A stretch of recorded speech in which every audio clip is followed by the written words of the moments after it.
पर्यन्तं गुरूणाम् आकृतिं स्मरेत् तेन विघ्नाः प्रणश्यन्ति सिद्ध्यन्ति च मनोरथाः। नारायणाय परिपूर्णगुणार्णवाय विश्वोदयस्थितिलयोन्नियतिप्रदाय ज्ञानप्रदाय विबुधासुरसौख्यदुःखसत्कारणाय वितताय नमो नमस्ते। नारायणं नमस्कृत्य नरं चैव नरोत्तमं देवीं सरस्वतीं व्यासं ततो जयमुदीरये। चक्रं यस्य भुजाग्रमेत्य ललितं विद्युत्प्रभं राजते शङ्को यस्य विराजते करतले सम्पूर्णचन्द्रप्रभः। माला यस्य सचम्पका सतिलका साशोकनीलोत्पला स्वस्मान् पातु शरर्धविक्रमगतिस्त्रैलोक्य नातो हरिः। जयति पराशरसूनुः सत्यवती हृदयनन्दनो व्यासः यस्यास्य कमलगलितं वाङ्मयममृतं जगत्पिबति। योगोशतं कनकशङ्गमयं ददाति विप्राय वेदविदुषे बहुविश्रुताय। पुण्यां च भारतकथां शृणुयाच्च तद्वत् तुल्यं फलं भवति तस्य चैव। शताश्वमेधस्य यदत्र पुण्यं चतुस्सहस्रस्य शतक्रतोश्च भवेदनन्तं हरिवंशदानात् प्रकीर्तितं व्यासमहर्षिणा च। अभ्रमं भङ्गरहितं अजडं विमलं सदा आनन्दतीर्थमतुलं भजे तापत्रयापहं। पृथ्वीमण्डलमध्यस्थाः पूर्णबोधमतानुगाः वैष्णवाः विष्णुहृदयाः तान् नमस्ये गुरून् मम। ಸ್ವಸ್ತ್ಯಸ್ತು ನಚೇತತಾಂ ಅಖಿಲ ಸನ್ಮಂಗಲಾನಿ ಭವಂತು. ಮಹಾಭಾರತದ ಖಿಲ ಭಾಗ ಅಂತ ಕರೀತಾರೆ. ಖಿಲ ಅನ್ನುವ ಪದಕ್ಕೆ ಅನೇಕ ಅರ್ಥಗಳಿದ್ದಾವೆ. ಜನರಲ್ ಆಗಿ ಕನ್ಸಿಡರ್ ಮಾಡುವ ಅರ್ಥ ಉಳಿದದ್ದು ಅಂತ ಅಥವಾ ಫಲ ಅಂತ ಎರಡು ಅರ್ಥವೂ ಇದೆ. ಪವಮಾನ ಖಿಲ ಅಂತ ಪವಮಾನ ಹೋಮ ಆದ ಮೇಲೆ ಪಾರಾಯಣ ಮಾಡ್ತೇವೆ. ಅಲ್ಲಿ ಪವಮಾನ ಹೋಮವನ್ನು ಪವಮಾನ ಸೂಕ್ತ ಪಾರಾಯಣ ಮಾಡಿದರೆ ಏನೇನಾಗುತ್ತೆ? ಸಪ್ತಜನ್ಮ ಭವೇದ್ವಿಪ್ರಹ ಧನಾಢ್ಯೋ ವೇದ ಪಾರಗಾತೆ. ಅದಕ್ಕೂ ಮುಂಚೆ ಬ್ರಹ್ಮಹತ್ಯ ಸ್ವರ್ಣಸ್ಥೈಯ ವೃಷಲಿಗಮನ ಮೈಥುನ ಸಂಗಮಾತೆ ಅವೆಲ್ಲ ಪಾಪಗಳು. ಅಂತೂ ಪವಮಾನ ಹೋಮವನ್ನು ಮಾಡುವುದರಿಂದ ಆಗುವ ಲಾಭ ಹಾಗೂ ಫಲದ ಬಗ್ಗೆ ಹೇಳುತ್ತೆ. ಖಿಲ ಅನ್ನೋದಕ್ಕೆ ಉಳಿದದ್ದು ಅಂತ. ಮಹಾಭಾರತ ಎಲ್ಲ ಆದ ಮೇಲೆ ಇದನ್ನು ಕೇಳಿದ್ದಾನೆ. ಮಹಾಭಾರತ ಆದ ಮೇಲೆ ನೀವು ಪ್ರಾರಂಭವೇ ಹಾಗಾಗತ್ತೆ. ಮಹಾಭಾರತ ಆಖ್ಯಾತಂ, ನೀವು ಮಹಾಭಾರತವನ್ನು ಹೇಳಿದ್ರಿ, ಅಲ್ಲಿ ಅನೇಕ ರಾಜರ ಕಥೆಗಳನ್ನು ಹೇಳಿದ್ರಿ, ಒಂದು 2-3 ವಂಶದ ರಾಜರ ಕಥೆಗಳನ್ನು ವಿಸ್ತಾರವಾಗಿ ಹೇಳಿ ಅಂತ. ಇದರಲ್ಲಿ 3 ವಿಭಾಗವನ್ನು ಮಾಡಿದ್ದಾರೆ. ಈ ನಮ್ಮ ಸ್ಕಂದಗಳು ಅಂತ ಭಾಗವತದಲ್ಲಿ, ಪರ್ವಗಳು ಅಂತ ಮಹಾಭಾರತದಲ್ಲಿ. ಇಲ್ಲಿ ಮೊದಲನೇದು ಆಶ್ಚರ್ಯ ಪರ್ವ ಅಂತ ಮೊದಲನೇದು, ಎರಡನೇದು ಶೇಷಧರ್ಮ ಪರ್ವ ಅಂತ, ಮೂರನೇದು ಭವಿಷ್ಯತ್ ಪರ್ವ ಅಂತ. ವಾಸ್ತವಿಕವಾಗಿ ತುಂಬ ದಿನ ಇದು ಗೊತ್ತಿರಲಿಲ್ಲ. ನಾವು ಪುಸ್ತಕ ಅಂತಂದರೆ ಗೋರಖ್ಪುರಿಂದ ಪ್ರಿಂಟ್ ಹೆಚ್ಚು ನಮಗೆ ಮಾಧ್ವರಿಗೆ ಉಪಯೋಗ ಬೀಳುವಂಥದ್ದು ಪುಸ್ತಕ ಮಾಡಿದ್ದು TR ಕೃಷ್ಣಾಚಾರ್ಯರು ಅಂತ ಕುಂಭಕೋಣದ್ದು. ಆದರೆ ಅವ್ರಿಗೂ ಹೆಚ್ಚಾಗಿ ಬೇಸ್ ಯಾವುದು ಅಂತಂದರೆ ಒಂದಿಷ್ಟು ಗೋರಖ್ಪುರ ಅಥವಾ ಬೋರಿ ಓರಿಯೆಂಟಲ್ ರಿಸರ್ಚ್ ಇನ್ಸ್ಟಿಟ್ಯೂಟು, ಇದು Pune Bhandarkar oriental research institute. ಹೀಗಾಗಿ ಏನಾಗಿದೆ, ಅವತ್ತಿನ ಕಾಲದಲ್ಲಿ ಕಮ್ಯುನಿಕೇಷನ್ನು ಕಷ್ಟ, ಸಂಗ್ರಹವೂ ಕಷ್ಟ ಇತ್ತು. ಏನಿದೆ ಅದಂತೂ ಒಂಚೂರು ಮಟ್ಟಿ ಮಾಡಿದ್ರು. ಇತ್ತೀಚೆಗೆ ಬಲಿಮಾನ ಸ್ವಾಮಿಗಳು ಮಾಡಿಸಿದ ದೊಡ್ಡ ಕೆಲಸ ಅಂತಂದರೆ ಸಮಗ್ರ ಹರಿವಂಶವನ್ನು ಪ್ರಿಂಟ್ ಮಾಡಿದರು. ಅದಕ್ಕೆ ವಿಶೇಷವಾಗಿ ನಮ್ಮ ಬೇನಾ ವಿಜೇಂದ್ರಾಚಾರ್ಯರು ಮೈಸೂರು ಅವರು ಮತ್ತು ಸೋದೆಮಠದ ಸ್ವಾಮಿಗಳು ಅವರು ತಾಡವಾಲಿಗಳನ್ನು ಕೊಟ್ಟು ಸೋದೆಮಠದ ಪರಂಪರೆಯಲ್ಲಿ ಬಂದಂತಹ 1-2-3 ಜನ ಯತಿಗಳು ಹರಿವಂಶದ ಕ್ಯಾಟ್ಲಾಗ್ ಏನು, ಆಚಾರ್ಯರಿಗೆ ಸಮ್ಮತವಾದದ್ದೇನೋ ಅದನ್ನೆಲ್ಲ ಬರೆದಿಟ್ಟಿದ್ದರು. ಅದೆಲ್ಲ ಉಪಯೋಗ ಬಿದ್ದದ್ದರಿಂದ ಒಂದು ಸರಿಯಾಗಿ ಆಚಾರ್ಯರಿಗೆ ಸಮ್ಮತವಾದದ್ದು. ಇಲ್ಲಾಂದರೆ ಗೋರಖ್ಪುರಿನ ಇವತ್ತಿನ ಪ್ರಿಂಟಲ್ಲೂ ಬರುವುದು ಏನು ಅಂತಂದರೆ, ಮೊದಲನೇದು ಹರಿವಂಶ ಪರ್ವ ಅಂತ ಹೆಸರು ಕೊಟ್ಟಿದ್ದಾರೆ. ಆಮೇಲೆ ಕೃಷ್ಣನ ವಿಶೇಷವಾದ ಮಹಿಮೆಯನ್ನು ಹೇಳುತ್ತೆ, ಅದಕ್ಕೆ ಕೃಷ್ಣ ಪರ್ವ ಅಂತ. ಮೂರನೇದು ಭವಿಷ್ಯತ್ ಪರ್ವ ಅಂತ ಕೊಟ್ಟಿದ್ದಾರೆ. ಅದರ ಮಧ್ವಾಚಾರ್ಯರು ಎಲ್ಲೂ ಕೂಡ ಈ ಪರ್ವಗಳ ಇದನ್ನು ಹೇಳಿದರೆ ಶೇಷಧರ್ಮ ಅಂತ ಹೇಳಿದ್ದಾರೆ ಸರ್ವಮೂಲ ಗ್ರಂಥಗಳಲ್ಲಿ. ಕೆಲವೊಮ್ಮೆ ಹರಿವಂಶೇಶು ಅಂದ್ಬಿಡ್ತಾರೆ ಹರಿವಂಶದಲ್ಲಿ ಅಂತ. ಇನ್ನು ಆಶ್ಚರ್ಯ ಪರ್ವ ಅಂತ ಧನ್ಯಾಶ್ಚರ್ಯೋಪಾಖ್ಯಾನ ಅಂತಾನೆ ಒಂದಿದೆ. ಮಹಾಭಾರತ ತಾತ್ಪರ್ಯ ನಿರ್ಣಯ ಆಚಾರ್ಯರು ಮಾಡಿದ ದೊಡ್ಡ ಉಪಕಾರ ಏನು ಅಂದರೆ, ಮಹಾಭಾರತ ತಾತ್ಪರ್ಯದಲ್ಲಿ ಕೃಷ್ಣಾವತಾರ ಮತ್ತು ಆ ಎಲ್ಲ ವಿಚಾರಗಳನ್ನು ಭಾಗವತಕ್ಕೆ ಸಂಬಂಧಪಟ್ಟದ್ದು ಹೇಳಲೇ ಇಲ್ಲ. ಹರಿವಂಶದಲ್ಲಿ ಏನು ಬಂದಿದೆ ಅದರ ಪ್ರಕಾರ ಬರೆದುಕೊಂಡು ಹೋಗಿದ್ದಾರೆ. ಎರಡು ಮಹಾಭಾರತ ತಾತ್ಪರ್ಯ ನೋಡಿದವರಿಗೆ ಒಂದು ನಿರ್ಣಯದ ಜೊತೆ ಹರಿವಂಶದ್ದು ಒಂದು ಔಟ್ಲುಕ್ಕು ಗೊತ್ತಾಗತ್ತೆ. ಇದು ಮಧ್ವಾಚಾರ್ಯರು ಮಾಡಿದ ದೊಡ್ಡ ಒಂದು ಉಪಕಾರ. ಪ್ರಾಯ ಅವ್ರಿಗೆ ಗೊತ್ತು ನಾವು ಸರಿಯಾಗಿ ಹರಿವಂಶ ನೋಡಲ್ಲ ಅಂತ, ಅದಕ್ಕೆ ಇದನ್ನಾದರೂ ನೋಡಿ ಅಂತ. ಪೂರ್ಣ ಭಾಗವತ ತಾತ್ಪರ್ಯ ಬರೆದ್ರು ಕೃಷ್ಣನ ಕಥೆ ನೀವು ಅಲ್ಲಿ ನೋಡಿ ಕೊಡ್ತೀರಿ, ಮತ್ತು ವ್ಯಾಖ್ಯಾನಗಳಿದೆ, ಹರಿವಂಶಕ್ಕೆ ಇರಲಿಲ್ಲ. ಹಾಗಾಗಿ ಈ ಹರಿವಂಶದ ಬಗ್ಗೆ ಕಿಲಭಾಗ ಅವನು ಕೇಳ್ತಾನೆ, ತುಂಬ ಪುಣ್ಯ ಇದೆ. ಒಂದೆರಡು ಮಾತುಗಳನ್ನು ಹೇಳ್ತಾರೆ. ಹರಿವಂಶ ಪ್ರಾರಂಭ ಆಗೋಬೇಕಾದ್ರೆ ಯೋ ಘೋಷತಂ ಕನಕ ಶೃಂಗಮಯಂ ದದಾತಿ, ಗೋದಾನವನ್ನು ಮಾಡಬೇಕು. ಆದರೆ ಇವತ್ತು ಶಾಸ್ತ್ರ ಹೇಳಿರೋ ಪ್ಯಾರಾಮೀಟರ್ಸಲ್ಲಿ ಗೋದಾನ ಇಟ್ ಈಸ್ ಇಂಪಾಸಿಬಲ್ಲೇ ಅದು. ಗೋವಿನ ಕೊಂಬಿಗೆ ಬಂಗಾರದ ಕವಚ ಮಾಡಿಸ್ಬೇಕಂತೆ, ಪೇಂಟ್ ಹೊಡೆದ್ರೆ ಸಾಕಾಗಿದೆ ಅದು ಬಂಗಾರ ಕಲರ್. ಯೋ ಗೋಶತಂ ಕನಕ ಶೃಂಗಮಯಂ, ಕನಕ ಶೃಂಗ ಇವ್ರಿಗೇನೋ ಕೊಟ್ಟಿದ್ರು ಅಂತ ಕೇಳ್ತಾ. ಈಗೊಂದು 40-50 ವರ್ಷಕ್ಕೆ ಪಿ ವಿ ನರಸಿಂಹರಾವ್ ಅವ್ರಿಗೆ ಒಬ್ರು ಪಿ ಎ ಇದ್ರು. ಪಿ ಎ ಅಲ್ಲ, ಪಿ ವಿ ನರಸಿಂಹರಾಯರಿಗೆ ಒಬ್ಬರು ಇದು ಜ್ಯೋತಿಷ್ಯ ಹೇಳೋರು ಪರಿಮಳ ರಾಘವೇಂದ್ರನ್ ಅಂತ ಚೆನ್ನೈಯಲ್ಲಿ ಇದ್ದರು. ಅವರು ಒಳ್ಳೆ ಜ್ಯೋತಿಷ್ಯ ಇದು ಹೇಳೋರು. ಪಿ ವಿ ನರಸಿಂಹರಾವ್ ಪ್ರೈಮ್ ಮಿನಿಸ್ಟರ್ಗೆಲ್ಲ ಹೇಳೋದು ಅಂತಂದರೆ ಏನಾದರೂ ನೀವು ಮಾಡಿ ಮಟ್ಟಿ ಅಂತ, ದುಡ್ಡು ಕಾಸು ಎಲ್ಲ ಚೆನ್ನಾಗಿದ್ರು. ಅವರ ಕೈ ಕೆಳಗೆ ಅನೇಕ ಜನ ಪುರೋಹಿತರು ಅವರು ಜ್ಯೋತಿಷ್ಯವನ್ನು ಹೇಳಿ ಯಜ್ಞ ಯಾಗ ಏನೇನು ಬೇಕೋ ಅದನ್ನೆಲ್ಲ ಶಾಂತಿ ಮಾಡಿಸೋರು. ಅವರ ಮನೆಯಲ್ಲಿ, ಆ ಪರಿಮಳ ರಾಘವೇಂದ್ರನ ಮನೆಯಲ್ಲಿ ಯಾರೋ ಹೋದಾಗಲೋ ಏನೋ GN ಜಯತೀರ್ಥಾಚಾರ್ಯರು, ಆಗಿನ್ನೂ ಸನ್ಯಾಸ ಆಗಿರಲಿಲ್ಲ ಅವರಿಗೆ ಈ ತರಹದ ಒಂದು ಗೋದಾನ ಮಾಡಿದ್ರು ಅಂತ. ಯೋ ಗೋಶತಂ ಕನಕ ಬಂಗಾರದ ಕವಚ ಹಾಕಿಸಿ ಆ ಕೊಂಬಿಗೆ, ಬೆಳ್ಳಿ ಗೊರಸು ಬೆಳ್ಳಿದು. ಆಮೇಲೆ ಕಂಠಕ್ಕೆ ಅದು ಕಂಚಿನದ್ದೇ ಗಂಟೆ ಕಟ್ಟಬೇಕು ಅಂತಿದೆ. ಗಂಟೆ ಮಾತ್ರ ನಾವು ಎಷ್ಟೇ ಶ್ರೀಮಂತರಾದರೂ ಕಂಚಿನ ಕಂಠ ಇದನ್ನೇ ಬಾರಿಸ್ಬೇಕು. ಕಾಂಸ್ಯ ಗಂಟ ನವಾದಯತಂತೆ, ಬೆಳ್ಳಿಗಿಳಿದು ಹೇಳಿಲ್ಲ ಸಾಮಾನ್ಯವಾಗಿ. ಆದ ಮೇಲೆ ಅದಕ್ಕೊಂದು ಕೃಷ್ಣ ವಸ್ತ್ರ ಯುಗಚ್ಛನ್ನ ಅಂತ ಕರಿ ಬಟ್ಟೆಯನ್ನು ಹೊದ್ದಿಸಿ ಅಂತಾರೆ. ಯಾವ ದೃಷ್ಟಿಯಿಂದ ಹೇಳಿದಾರೋ ಗೊತ್ತಿಲ್ಲ. ಒಂದು ಕರಿ ಬಟ್ಟೆಯನ್ನು ಹೊದ್ದಿಸಿ ಕರಿ ದಾರವನ್ನು ಕಟ್ಟಿರ್ತಾರೆ. ಗೋದಾನಕ್ಕೆ ಇಷ್ಟು ಇದರಲ್ಲಿ ಹೇಳಿರೋದು ಗರುಡ ಪುರಾಣದಲ್ಲಿ, ಗೋದಾನ ಮಾಡಬೇಕಾದ್ರೆ ಗೋವು ಹೇಗಿರಬೇಕು ಅಂತ. ಇಲ್ಲಿ ಅದನ್ನ ಹೇಳ್ತಾರೆ, ಯೋ ಗೋಶತಂ ಕನಕ ಶೃಂಗಮಯಂ ದದಾತಿ. 100 ಆಕಳನ್ನು ಕೊಂಬಿಗೆ ಬಂಗಾರದ ಕವಚವನ್ನು ಮಾಡಿಸಿ ಸಾಂಗೋಪಾಂಗವಾಗಿ ದಾನ ಮಾಡಿದರೆ ಎಷ್ಟು ಪುಣ್ಯವೋ ಅಷ್ಟು ಪುಣ್ಯ ಮಹಾಭಾರತದ ಒಂದು ಶ್ಲೋಕ ಕೇಳಿದ್ರೆ ಅಂತ. ಸೊ ವಿಷ್ಣು ಸಹಸ್ರನಾಮದ ಒಂದು ಶ್ಲೋಕವೋ ಭಗವದ್ಗೀತೆಯ ಒಂದು ಶ್ಲೋಕವೋ ಅದು ಮಹಾಭಾರತದ್ದೇ ಅಲ್ಲ, ಮಹಾಭಾರತದ್ದೇ ಒಂದು ಹಿಂಗದು. ಹಾಗಾಗಿ ಯೋ ಗೋಶತಂ ಕನಕ ಶೃಂಗಮಯಂ ದದಾತಿ ವಿಪ್ರಾಯ ವೇದ ವಿದುಷೆ ಬಹುವಿಶ್ರುತಾಯ ಪುಣ್ಯಾಂಚ ಭಾರತ ಕಥಾಂ ಶೃಣುಯಾಚ್ಚ ತದ್ವತೆ. ಅಷ್ಟು ಪುಣ್ಯ ಮಹಾಭಾರತ ಕೇಳೋದ್ರಿಂದ, ಹರಿವಂಶ ಕೇಳೋದ್ರಿಂದ ಅಂಥೇಳಿ ಶತಾಶ್ವಮೇಧಸ್ಯ ಯದತ್ರ ಪುಣ್ಯಂ, 100 ಅಶ್ವಮೇಧ ಮಾಡಿದರೆ ಏನು ಪುಣ್ಯವೋ, ಚತುಸ್ಸಹಸ್ರಸ್ಯ ಶತಕ್ರತೋಶ್ಚ, 1000 ರಾಜಸೂಯ ಯಾಗ ಮಾಡಿದರೆ ಏನು ಪುಣ್ಯವೋ ಅಷ್ಟು ಪುಣ್ಯ. ಶತಾಶ್ವಮೇಧಸ್ಯ ಯದತ್ರ ಪುಣ್ಯಂ ಚತುಸ್ಸಹಸ್ರಸ್ಯ ಶತಕ್ರತೋ ಭವೇದ ಅನಂತಂ ಹರಿವಂಶ ದಾನಾತ್. ಹರಿವಂಶವನ್ನು ದಾನ ಮಾಡಿದರೆ ಪುಣ್ಯ ಅಂತ. ಆ್ಯಕ್ಚುಯಲ್ ಆಗಿ ಇವತ್ತು ದಾನ ಏನು ಮಾಡುವ ಅನಿವಾರ್ಯತೆ ಇಲ್ಲ, ಯಾಕೆಂದರೆ ಪುಸ್ತಕಗಳೇ ಜಾಸ್ತಿ ಆಗಿಬಿಟ್ಟಿದೆ, ಯಾರು ಬಳಸ್ತಾ ಇಲ್ಲ. ಟ್ಯಾಬ್ ಇದ್ರೆ ಅನುಕೂಲ, ಎಲ್ಲ ಹೊತ್ಕೊಂಡು ಹೋಗೋದು ಕಷ್ಟ. ಪ್ರಾಚೀನ ಕಾಲದಲ್ಲಿ ಪುಸ್ತಕಗಳು ಸಿಗ್ತಿರ್ಲಿಲ್ಲ, ಎಲ್ಲ ಬರ್ಕೋಬೇಕಾಗಿತ್ತು. ಬರೆದು ದಾನ ಮಾಡೋರಂತೆ. ಪುಸ್ತಕ ಅವನ ಮನೇಲಿದೆ ಅಂದರೆ ಅವನಷ್ಟು ಶ್ರೀಮಂತ ಯಾರಿಲ್ಲ ಅನ್ನೋ ಕಾಲ ಒಂದಿತ್ತಂತೆ. ನಿಮ್ಮ ಮನೇಲೆಲ್ಲ ಪುಸ್ತಕ ಇದೆಯಾ ಅಂತ ತುಂಬ ಕಷ್ಟಪಟ್ಟು ಏನು ಇಡೀ ಹರಿವಂಶ ಮಹಾಭಾರತ ಬರೆಯೋರು ಯಾರು, ಬರೆದ್ಯಾರೆ, ನಮ್ಮ ಹಿರಿಯರೆಲ್ಲ ಬರೆದ್ಯಾರೆ ಅನ್ನೋದಕ್ಕೆ ಆ ಪುಣ್ಯ ಅದೇನದು. ಸರ್ವಮೂಲ ಗ್ರಂಥಗಳನ್ನು ಬರೆದ್ಯಾರೆ, ಟೀಕೆಯನ್ನು ಬರೆದ್ಯಾರೆ. ಸ್ವಯಂ ಸತ್ಯಧರ್ಮ ತೀರ್ಥರು 3 ಸುಧಾ ಟಿಪ್ಪಣಿ ಬರೆದ್ಯಾರಂತೆ, 3 ಸುಧಾ ಪ್ರತಿಗಳನ್ನು ಬರೆದ್ಯಾರಂತೆ.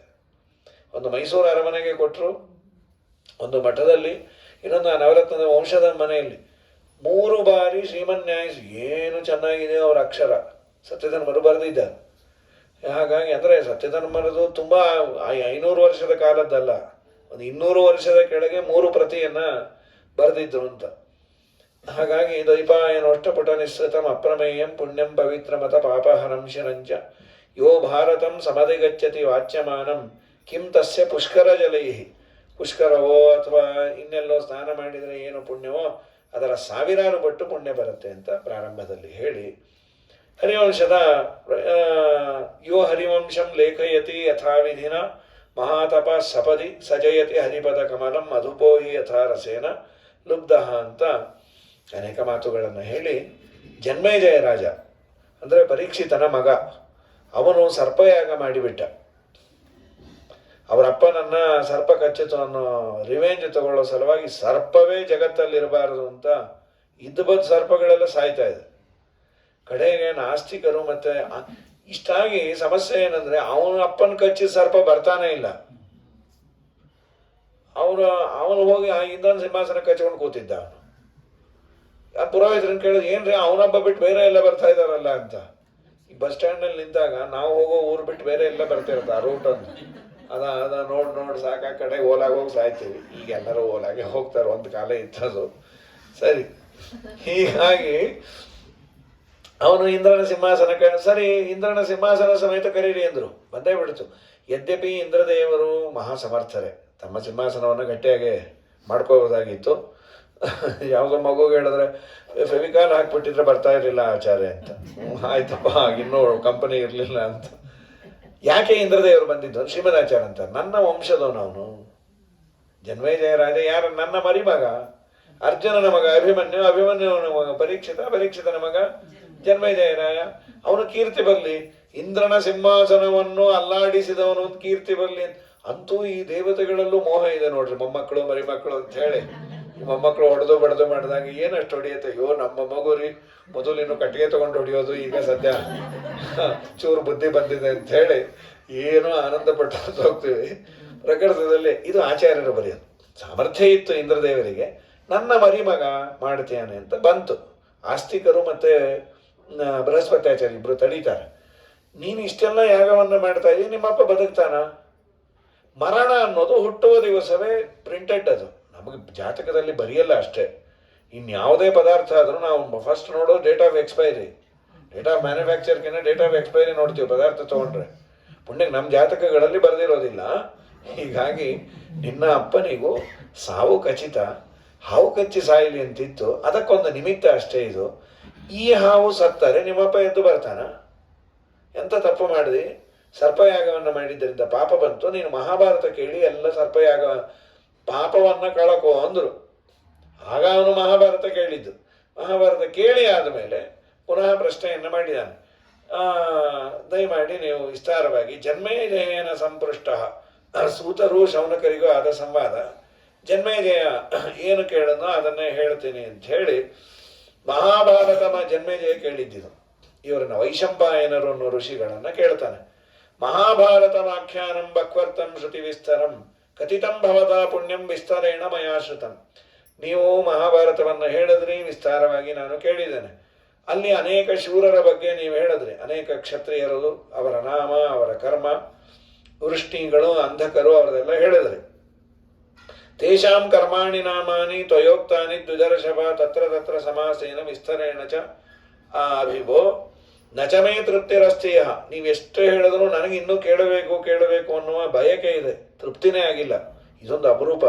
ಕೇಳುವವ್ರಿಗೆ ತೃಪ್ತಿ ಇಲ್ಲ ಅಂದರೆ ಹೇಳೋರು ಸುಖವಾಗಿರ್ಬೋದು. ಕೇಳೋರು ಸಾಕಾಚಾರ್ಯ ಚೆನ್ನಾಗಿತ್ತು ಅಂತಂದರೆ ಗೋವಿಂದ. ನಚಮೇ ತೃಪ್ತಿರಸ್ತಿಯ ಕೀರ್ತ್ಯಮಾನೇ ಪುರಾತನೆ ಏಕಶ್ಚ ಮೇ ಮತೋ ರಾಶಿ ವೃಷ್ಣ್ಯಶ್ಚ ಅಂಧಕಾಸ್ತತ. ವೃಷ್ಣಿ ಕುಲದವರು ಹಾಗೂ ಅಂಧಕ ಕುಲದವರ ಒಂದೇ ಒಂದು ನನಗೆ ಅನಿಸುತ್ತೆ, ಅವರಿಬ್ಬರು ಒಂದೇನಾ? ತಾವು ವಂಶಗಳನ್ನು ವರ್ಣನೆ ಮಾಡೋದ್ರಲ್ಲಿ ನಿಪುಣರಾಗಿದ್ದೀರಿ. ಈಗ ಆ ವಂಶವನ್ನು ನೋಡಿದ್ದೀರಿ. ದಯಮಾಡಿ ವಿಸ್ತಾರವಾಗಿ ಅವರ ಚರಿತ್ರೆಯನ್ನು ನಮಗೆ ಹೇಳಿ. ಯಸ್ಯಾನ್ವಯೇ, ಯಾರ ವಂಶದಲ್ಲಿ ಯಾರ್ಯಾರು ಹುಟ್ಟ್ಯಾರ. ಸಾಮಾನ್ಯ ಇವರ ಹೆಸರನ್ನೆಲ್ಲ ಹೇಳೋದೇ ಪುಣ್ಯ ಅಂತ ತೃತೀಯ ಸ್ಕಂದ ಭಾಗವತದ ಪ್ರಾರಂಭದಲ್ಲಿ ಆಚಾರ್ಯ ಒಂದು ತಾತ್ಪರ್ಯ ಬರೆದಿದ್ದಾರೆ. ಚತುರ್ಥ ಸ್ಕಂದ ಭಾಗವತದ ಪ್ರಾರಂಭದಲ್ಲಿ, ತೃತೀಯ ಸ್ಕಂದದ ಭಾಗವತದಲ್ಲಿ ಪೂರ್ಣ ಸ್ವಯಂಭು ಮನುವಿನ ಹೆಣ್ಣು ಮಕ್ಕಳ ಆಕೂತಿ, ದೇವಹೂತಿ, ಪ್ರಸೂತಿ, ಅವರ ವಂಶ, ಅವರ ಹೆಸರು, ಅವರ ಮಹಿಮೆ ಎಲ್ಲ ಹೇಳಿ ಆಯಿತು. ಚತುರ್ಥ ಸ್ಕಂದದ ಮೊದಲನೇ ಶ್ಲೋಕವೇ ಇವನಿಗೆ ಸ್ವಯಂಭವನಿಗೆ 3 ಹೆಣ್ಣು ಮಕ್ಕಳಿದ್ರು, ಆಕೂತಿ, ದೇವಹೂತಿ, ಪ್ರಸೂತಿ ಅಂತ. ತಕ್ಷಣ ಶ್ರೀಮದಾಚಾರ್ಯ ಅಂದರು, ಇಷ್ಟೊತ್ತವರೆಗೂ ಮುನಿ ಸಾಮಾನ್ಯ ಮಕ್ಕಳು ಅಂತಾರಲ್ಲ, ಹೇಳಾಯ್ತಲ್ಲ ಮತ್ತೆ ಇನ್ಯಾಕೆ ಒಂದ್ಸಲ ಹೇಳ್ತೀರಿ ಅಂತ. ಹಾಗೆ 3ನೇ ಸ್ಕಂದ ಪೂರ್ಣ ಅವರದೇ ಹೇಳಿದಿರಿ, ಹೇಳೋದು ಬೇಕಾದಷ್ಟಿದೆ. ಮತ್ತೆ ಆಕೂತಿ, ದೇವಹೂತಿ, ಪ್ರಸೂತಿ ಅಂತ ಯಾಕೆ ಹೇಳ್ತಾ ಇದ್ದಾರೆ ವೇದವ್ಯಾಸ ದೇವರು?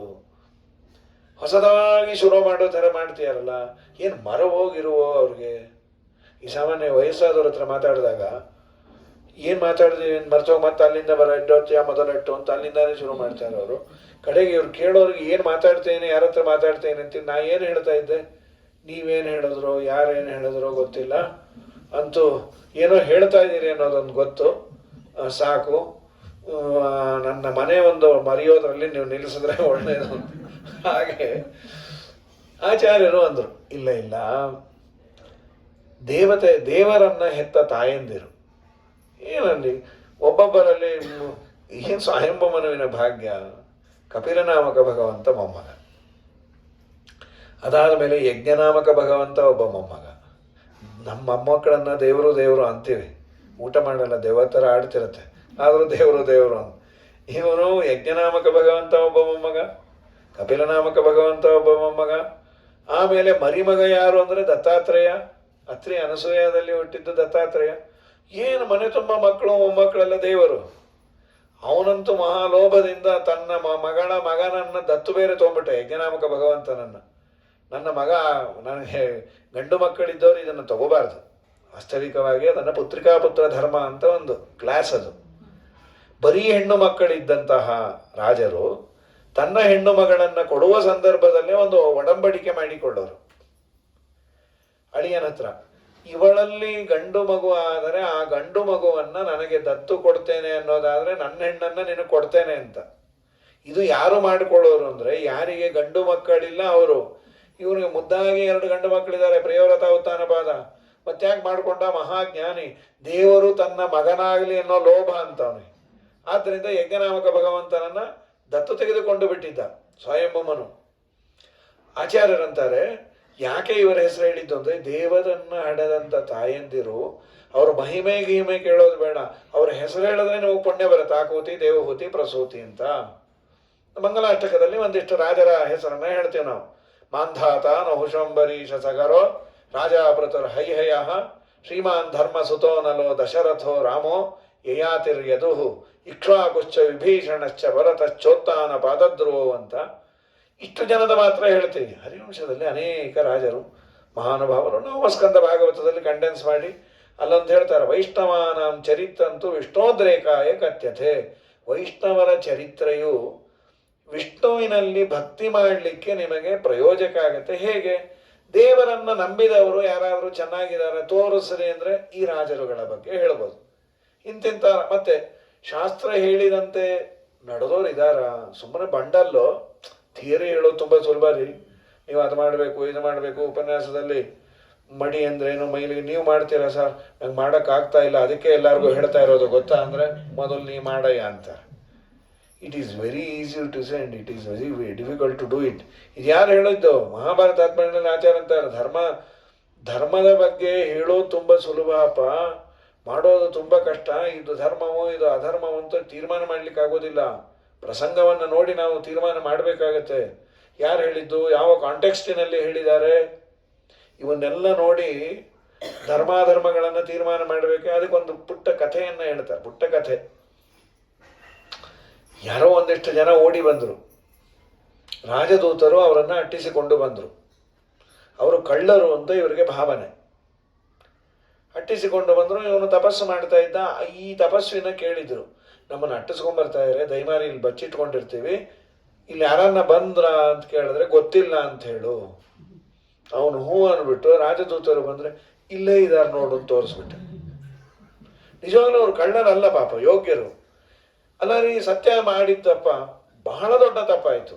ರಾಜದೂತರಿಗೆ ಅಪರಾಧ ಬರಲಿಲ್ಲ, ಅವರ ದಂಡನೆ ಮಾಡಿದ ಬ್ರಹ್ಮಹತ್ಯಾ ದೋಷ ಈ ಋಷಿಗೆ ಬಂತು ಅಂದರು.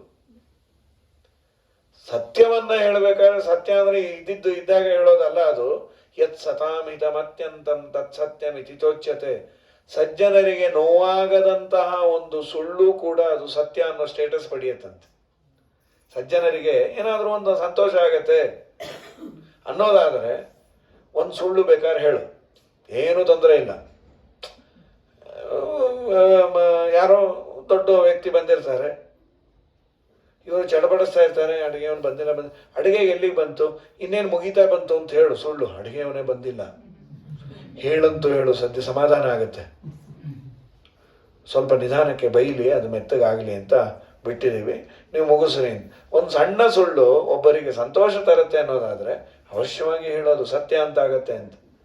ಸರಿ, ಪ್ರಕೃತದಲ್ಲಿ ಶ್ರೀಮದಾಚಾರ್ಯರು ವಿಶೇಷವಾಗಿ ಈ ಹರಿವಂಶದ ಬಗ್ಗೆ ಹೇಳ್ತಾ ಮತ್ತೆ ಇಲ್ಲೇ ಹೇಳ್ತಾರೆ, ನನಗೆ ತೃಪ್ತಿ ಇಲ್ಲ, ನೀವು ವಿಸ್ತಾರವಾಗಿ ಅದನ್ನು ಹೇಳಿ ಅಂತ ಜನ್ಮೇಜಯ ಕೇಳಿದಾಗ ಅವಶ್ಯ ಹೇಳ್ತೀನಪ್ಪ, ಇದನ್ನು ಕೇಳಿದರೆ ಅವರ ವಂಶಧಾರಣೆ ಆಗುತ್ತೆ. ಎಲ್ಲಕ್ಕಿಂತ ಹರಿವಂಶ ನಮ್ಮ ವಂಶ ಮುಂದೆ ಒರಿಬೇಕು ಅಂದರೆ ಹರಿವಂಶವನ್ನು ಕೇಳಿ. ಏನೋ ಪ್ರತಿಬಂಧಕ ಇದೆ ಮಕ್ಕಳಾಗಲಿಕ್ಕೆ, ಅಥವಾ ಇದ್ದ ಮಕ್ಕಳಿಗೆ ಸರಿಯಾಗಿರ್ಬೇಕಲ್ಲ, ಬರೀ ಮಕ್ಕಳಾದರೂ ಒಂದು ಸಂತೋಷ ಪಡೋದಲ್ಲ, ಅವರು ನಮ್ಮ ಆಚಾರ ವಿಚಾರಗಳನ್ನು ತಿರಸ್ಕಾರ ಮಾಡದೆ ಯೋಗ್ಯರಾಗಿರಬೇಕು ಅನ್ನೋದಾದರೆ ಅದು ಒಂದು ಬೇಕಲ್ಲ. ಅದು ಕೇಳೋದು ಹರಿವಂಶ ಮಕ್ಕಳಿಲ್ಲದೆ ಇರೋರು ಮಾತ್ರ ಕೇಳಬೇಕಂತ ಅದೇನಿಲ್ಲ, ಮಕ್ಕಳಿಂದ ನಿಮಗೆ ತೊಂದರೆ ಬರಬಾರದು ಅಂತಂದಾದರೂ ಕೇಳ್ರಿ. ಸಂತಾನ ಸಂಪತ್ ಪರಿಶುದ್ಧ ಭಕ್ತಿರ ವಿಜ್ಞಾನ ವಾಗ್ದೇಹ ಸುಪಾಠವಾದಿನ ತತ್ವ. ರಾಯರ ಮುಂದೆ ನೀವು ದೀಪ ಹಚ್ಚಿದ್ರೆ ಸಂತಾನ ಸಂಪತ್ತು ಎಲ್ಲ ಕೊಡ್ತಾರೆ. ಎಷ್ಟೋ ಜನ ಹೇಳಿದ್ರು ಅವ್ರಿಗೆ ಇಲ್ಲ, ದಿನ ಪೂಜೆ ಮಾಡೋ ಆಚಾರಕ್ಕೆ ಮಕ್ಕಳಿಲ್ಲ ಅಂದರೆ ಹಾಗೇನಿಲ್ಲಪ್ಪ, ಜ್ಞಾನ ಅನ್ನೋ ಪುತ್ರನನ್ನು ಕೊಡ್ತಾರೆ. ಮತ್ತೆ ಮಕ್ಕಳಿದ್ದವರು ಇದನ್ನು ಹೇಳಲೇಬಾರ್ದ, ಮಕ್ಕಳಿದ್ದವರು ಹೇಳ್ರಿ. ಯಾಕೆಂದರೆ ಆ ಸಂತಾನ ಅನ್ನೋದೇ ಸಂಪತ್ತಾಗಬೇಕು, ಸಂತಾನ ವಿಪತ್ತಾಗಬಾರ್ದು. ಯಾಕನ್ನ ಹುಟ್ಟಿದ ಮಗ ಅನ್ಕೋಬಾರ್ದು, ಹೆಮ್ಮೆಯಿಂದ ಹೇಳ್ಕೋಬೇಕು ನಮ್ಮ ಮಗ ಯೋಗ್ಯನಾಗಿದ್ದಾನೆ. ಈಗೆಲ್ಲ ಅದು ಚೇಂಜ್ ಆಗಿ ಬಿಟ್ಟಿದೆ ಅನ್ಕೊಳ್ಳಿ. ಹಿಂದೆಲ್ಲ ಒಳ್ಳೆ ಮಾನದಂಡ ಯಾವುದು, ನಮ್ಮ ಮಗ ದೇವ್ರ ಪೂಜೆ ಮಾಡ್ತಾನೆ, ದಿನ ತೀರ್ಥ ಕೊಟ್ಟು ಹೋಗ್ತಾನೆ, ನಮಗೇನು ಯೋಚನೆ ಇಲ್ಲ, ನೈವೇದ್ಯ ವಹಿಸಿದೇವ. ಈಗ ಅದೇ ತಲೆ ಬಿಸಿ, ಅಯ್ಯೋ ನಮ್ಮ ಮಗ ಪೂಜೆ ಮಾಡ್ತಾ ಕೂತು ಬಿಟ್ಟಿರ್ತಾನೆ, ಏನಾಗ್ತಾನೋ ಏನೋ ಅದೇ ಭಯ ಆಗ್ತಾ ಇದೆಯಪ್ಪ. ನಾ ಹೇಳ್ತೀನಿ, ಅಷ್ಟು ಪೂಜೆ ಮಾಡಬೇಡೋ, ನಿಂಗೇನು ಈ ಜನ್ಮದಲ್ಲಿ ಅಪರೋಕ್ಷ ಜ್ಞಾನ ಆಗಲ್ಲ ಅಂತ. ಆ ಮಗ ಅಂತಿರ್ತಾನೆ, ಅಯ್ಯೋ ನಾ ಪೂಜೆ ಎಲ್ಲ ಮಾಡ್ತಿರೋದು ಬೇಗ ಮದುವೆ ಆಗಲಿ ಅಂತ, ಏನೋ ಪೂಜೆ ದೇವ್ರನ್ನ ಮಾಡ್ದಾಗ ಮಾಡ್ತಾ ಇದ್ದೀನಿ, ಅದು ಮಾಡಿದ್ರೇ ಆಗಲ್ಲ ಅಂತ.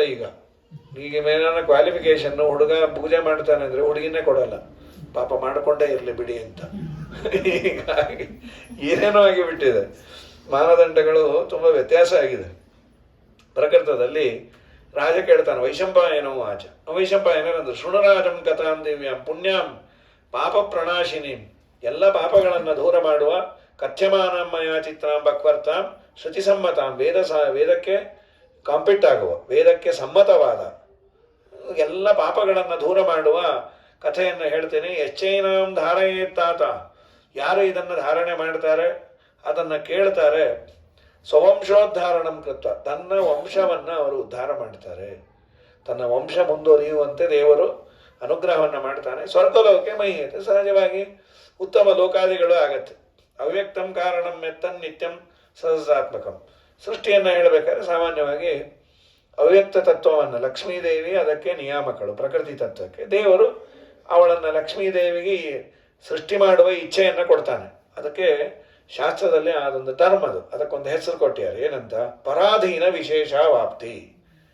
ಪರಮಾತ್ಮನ ಇಚ್ಛೆಯಿಂದ ಪ್ರಳಯ ಕಾಲದಲ್ಲಿ ಅವಳು ದೇವರ ಸೇವೆ ಮಾತ್ರ ಮಾಡ್ತಾ ಕೂತಿರ್ತಾಳಂತೆ, ಇದೇನು ಮಾಡಲ್ಲ. ಭಾಗವತ ತಾತ್ಪರ್ಯದಲ್ಲಿ ಆಚಾರ ಅಂತಾರೆ, ನಿದ್ದೆ ಎಲ್ಲರಿಗೂ ಉಂಟಾ? ಇದೆ, ಮುಕ್ತರು ನಿದ್ದೆ ಮಾಡಿರ್ತಾರೆ. ಲಕ್ಷ್ಮೀದೇವಿ ಅವಳು ನಿದ್ದೆ ಮಾಡ್ತಾಳೆ ಅಂದರು. ಅವಳೇನು ನಿದ್ದೆ ಮಾಡೋದು? ಸುಪ್ತಿಸ್ಥ ಪ್ರಕೃತೆ ಪ್ರೋಕ್ತ ಅತೀವ ಭಗವದ್ರತಿ ಅನಾಸ್ತ ಅನ್ಯತ್ರ. ಲಕ್ಷ್ಮೀದೇವಿ ನಿದ್ದೆ ಮಾಡೋದು ಅಂದರೆ ತನ್ನ ಗಂಡನ ಸೇವೆಯನ್ನು ಬಿಟ್ಟು ಬೇರೆ ಇನ್ಯಾವ ಕೆಲಸ ಮಾಡದೇ ಇರೋ ಸ್ಟೇಟಸ್ ಏನಿದೆ ಅದು ಲಕ್ಷ್ಮೀದೇವಿ ನಿದ್ದೆ ಅಂತ. ಅದ್ಯಾವುದು ಅಂದರೆ ಪ್ರಳಯ ಕಾಲ. 3 ರೂಪದಿಂದ. ಪ್ರಳಯ ಕಾಲದಲ್ಲಿ ಆಲದೆಲೆಯ ಮೇಲೆ ಮಲಗಿದಾಗ ಹಲವು ಆಭರಣಗಳನ್ನು ಜಲವೂ ಆಗಿ ಜಾಣತನದಿ ಮರಳು ಮಾಡಿಕೊಂಡೆ ಎಲ್ಲೆ ಮಾಯಾದೇವಿಯೇ. ಪ್ರಳಯ ಕಾಲದಲ್ಲಿ ಶ್ರೀರೂಪದಿಂದ ಭೂರೂಪದಿಂದ, ಶ್ರೀರೂಪದಿಂದ ಜಲ, ಆಭರಣಗಳೆಲ್ಲ ಜಲ. ಭೂರೂಪ ಅಂದರೆ ಅದು ಆಲದ ಎಲೆ, ದುರ್ಗಾ ರೂಪದಿಂದ ಕತ್ತಲಾಗಿ ಪರಮಾತ್ಮನ ಸೇವೆಯನ್ನು ಪರಮಾತ್ಮನನ್ನು ಆಲಿಂಗನ ಮಾಡಿಕೊಂಡು ಇರ್ತಾಳೆ. ಇದು ಪ್ರಳಯ. ಸೃಷ್ಟಿಕಾಲದಲ್ಲಿ ಅವಳಿಗೆ ಎಕ್ಸ್ಟ್ರಾ ಡ್ಯೂಟಿ ಬೀಳುತ್ತೆ. ಎಲ್ಲರಿಗೂ ದೇಹ ಕೊಟ್ಟು ಪ್ರಪಂಚವನ್ನು ನಿರ್ಮಾಣ ಮಾಡಿ ಎಲ್ಲರನ್ನೂ ನೋಡ್ಕೊಳ್ಳೋದು. ಅವಳಿಗೆ ಅದಕ್ಕಿಂತ ಇದೇ ಇಷ್ಟ ಅಂತ. ಸದಾ ನಮ್ಮ ಗಂಡನ ಸೇವೆ ಮಾಡೋದೇ ಒಳ್ಳೆಯದು ಅಂತ. ಆದರೆ ಪಾಪ ಅವಳೇ ಎಪ್ಸೋದು ದೇವರನ್ನು.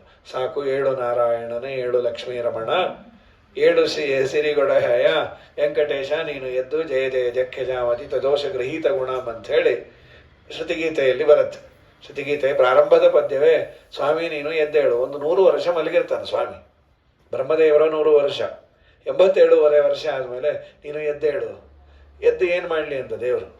ಸಾಮಾನ್ಯವಾಗಿ ಗಂಡಸನ್ನು ಎಬ್ಸಕ್ಕೆ ಹೋದರೆ ಹೇಳು ಸುಮ್ಮನೆ ಎದ್ದೇನು ಮಾಡಬೇಕು.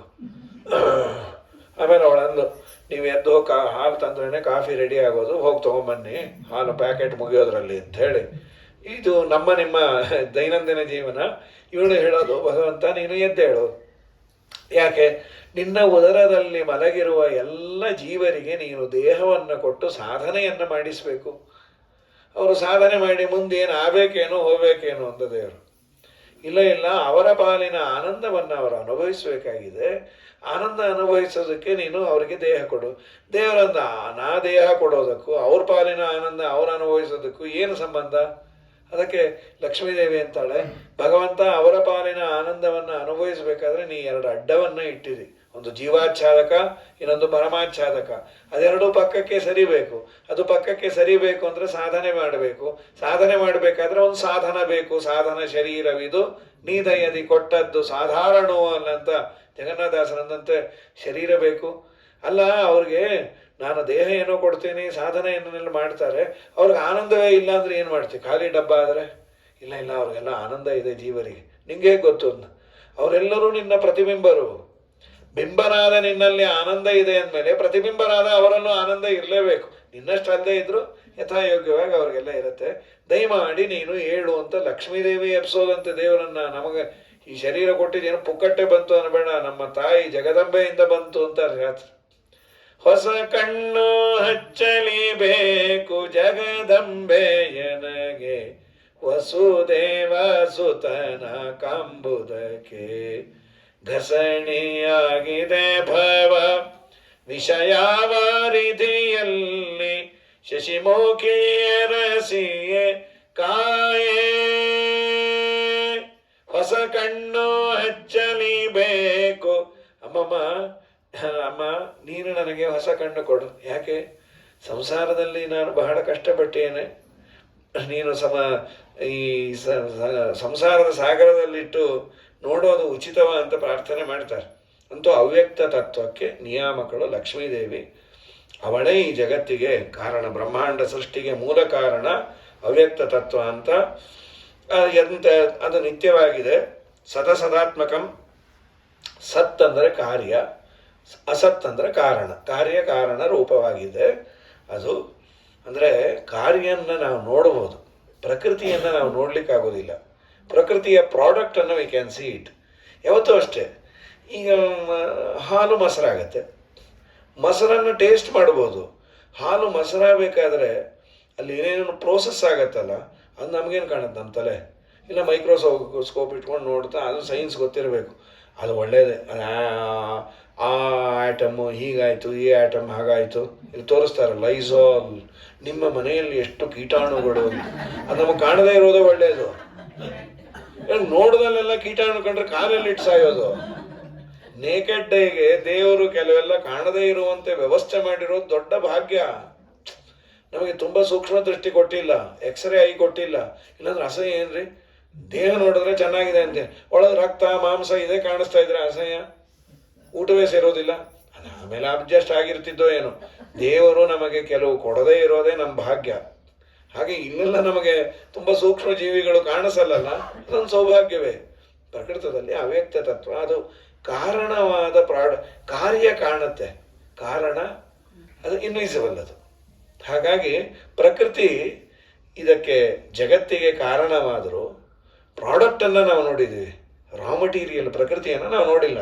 ಸೊ ಸತ್ ಅಸತ್ ಅಂತ. ಅಸತ್ ಅಂದರೆ ಇಲ್ಲ ಅಂತಲ್ಲ, ನಿನಗೆ ಕಾಣಿಸೋದಿಲ್ಲ ಅಂತ. ಕಾಣಿಸೋದಿಲ್ಲ. ಅಥವಾ ಒಂದು ಮಣ್ಣಿನ ಮುದ್ದೆ ಇದೆ, ಆ ಮಣ್ಣಿನ ಮುದ್ದೆ ಅದನ್ನು ತುಳ್ಕೊಂಡೇ ಓಡಾಡ್ತೀವಿ. ಆ ಮಣ್ಣಿನ ಮುದ್ದೆಯನ್ನು ಒಂದು ಬೊಂಬೆ ಮಾಡಿದೆ ಅಂದರೆ, ಏನು ಸಾರ್ ಇಷ್ಟು ಬ್ಯೂಟಿಫುಲ್ ಆಗಿದೆ, ಹೇಗೆ ಮಾಡಿದ್ರಿ? ಅದೇ ನೀ ತುಳ್ಕೊಂಡು ಓಡಾಡ್ತಾ ಇದ್ದಲ್ಲ, ಅದೇ ಇದು. ಹಾಂ, ಇಷ್ಟೆಲ್ಲ ಮಾಡ್ಬೋದಾ? ಅಷ್ಟು ಮಾಡ್ಬೋದು, ನಿನ್ನ ಥರ ತುಳ್ಕೊಂಡು ಓಡಾಡ್ಬೋದು ಅಂತ. ಹೀಗಾಗಿ ಇಷ್ಟೇ ಈ ಭವನಗಳೆಲ್ಲ ನೋಡಲಿಕ್ಕೆ ಅದ್ಭುತವಾಗಿದೆ. ಒಂದಿಷ್ಟು ಇಟ್ಟಿಗೆ, ಅಲ್ಲೊಂದಿಷ್ಟು ಸಿಮೆಂಟು ಮರಳು ಕೊಟ್ಟು, ನಿಮ್ಮ ಮನೆ ಹೇಗಿದೆ ಅಂದರೆ, ನಿನ್ನ ಮಕ್ಕಕ್ಕೆ ಇಟ್ಟಾಗ ಇದೇನು ಮನೇನು? ಅದೆಲ್ಲ ಸೇರಿದಾಗ ಆದ ಪ್ರಾಡಕ್ಟ್ ಇದು. ಕಾರ್ಯ ಚೆನ್ನಾಗಿ ಕಾಣುತ್ತೆ, ಅದರ ಹಿಂದಿರುವ ಕಾರಣ ನಮಗೆ ಕಾಣೋದಿಲ್ಲ. ಪ್ರಕೃತದಲ್ಲಿ ಸತ್ ಅಸತ್ ಅಂತ ಅದಕ್ಕೆ ಕರೆಯೋದು. ಪ್ರಧಾನಂ ಪುರುಷಸ್ತಸ್ಮಾನ್ ನಿರ್ಮಮೆ ಮಹದೀಶ್ವರ. ಇಂತಹ ಪ್ರಧಾನ ಅಂದರೆ ಅವ್ಯಕ್ತ ತತ್ವ ಅನ್ನೋ, ಅದಕ್ಕೆ ಪ್ರಧಾನ ಅಂತ ಕರೀತಾರೆ. ಅವ್ಯಕ್ತ ಅಂತೆಲ್ಲ ಕರೆಸಿಕೊಂಡು ಲಕ್ಷ್ಮೀದೇವಿ ಇದಕ್ಕೆ ನಿಯಾಮಕಳು. ಜಡ ಪ್ರಕೃತಿ, ಚೇತನ ಪ್ರಕೃತಿ ಅವಳು ಬ್ರಹ್ಮದೇವರನ್ನು ನಿರ್ಮಾಣ ಮಾಡಿದ್ಲು.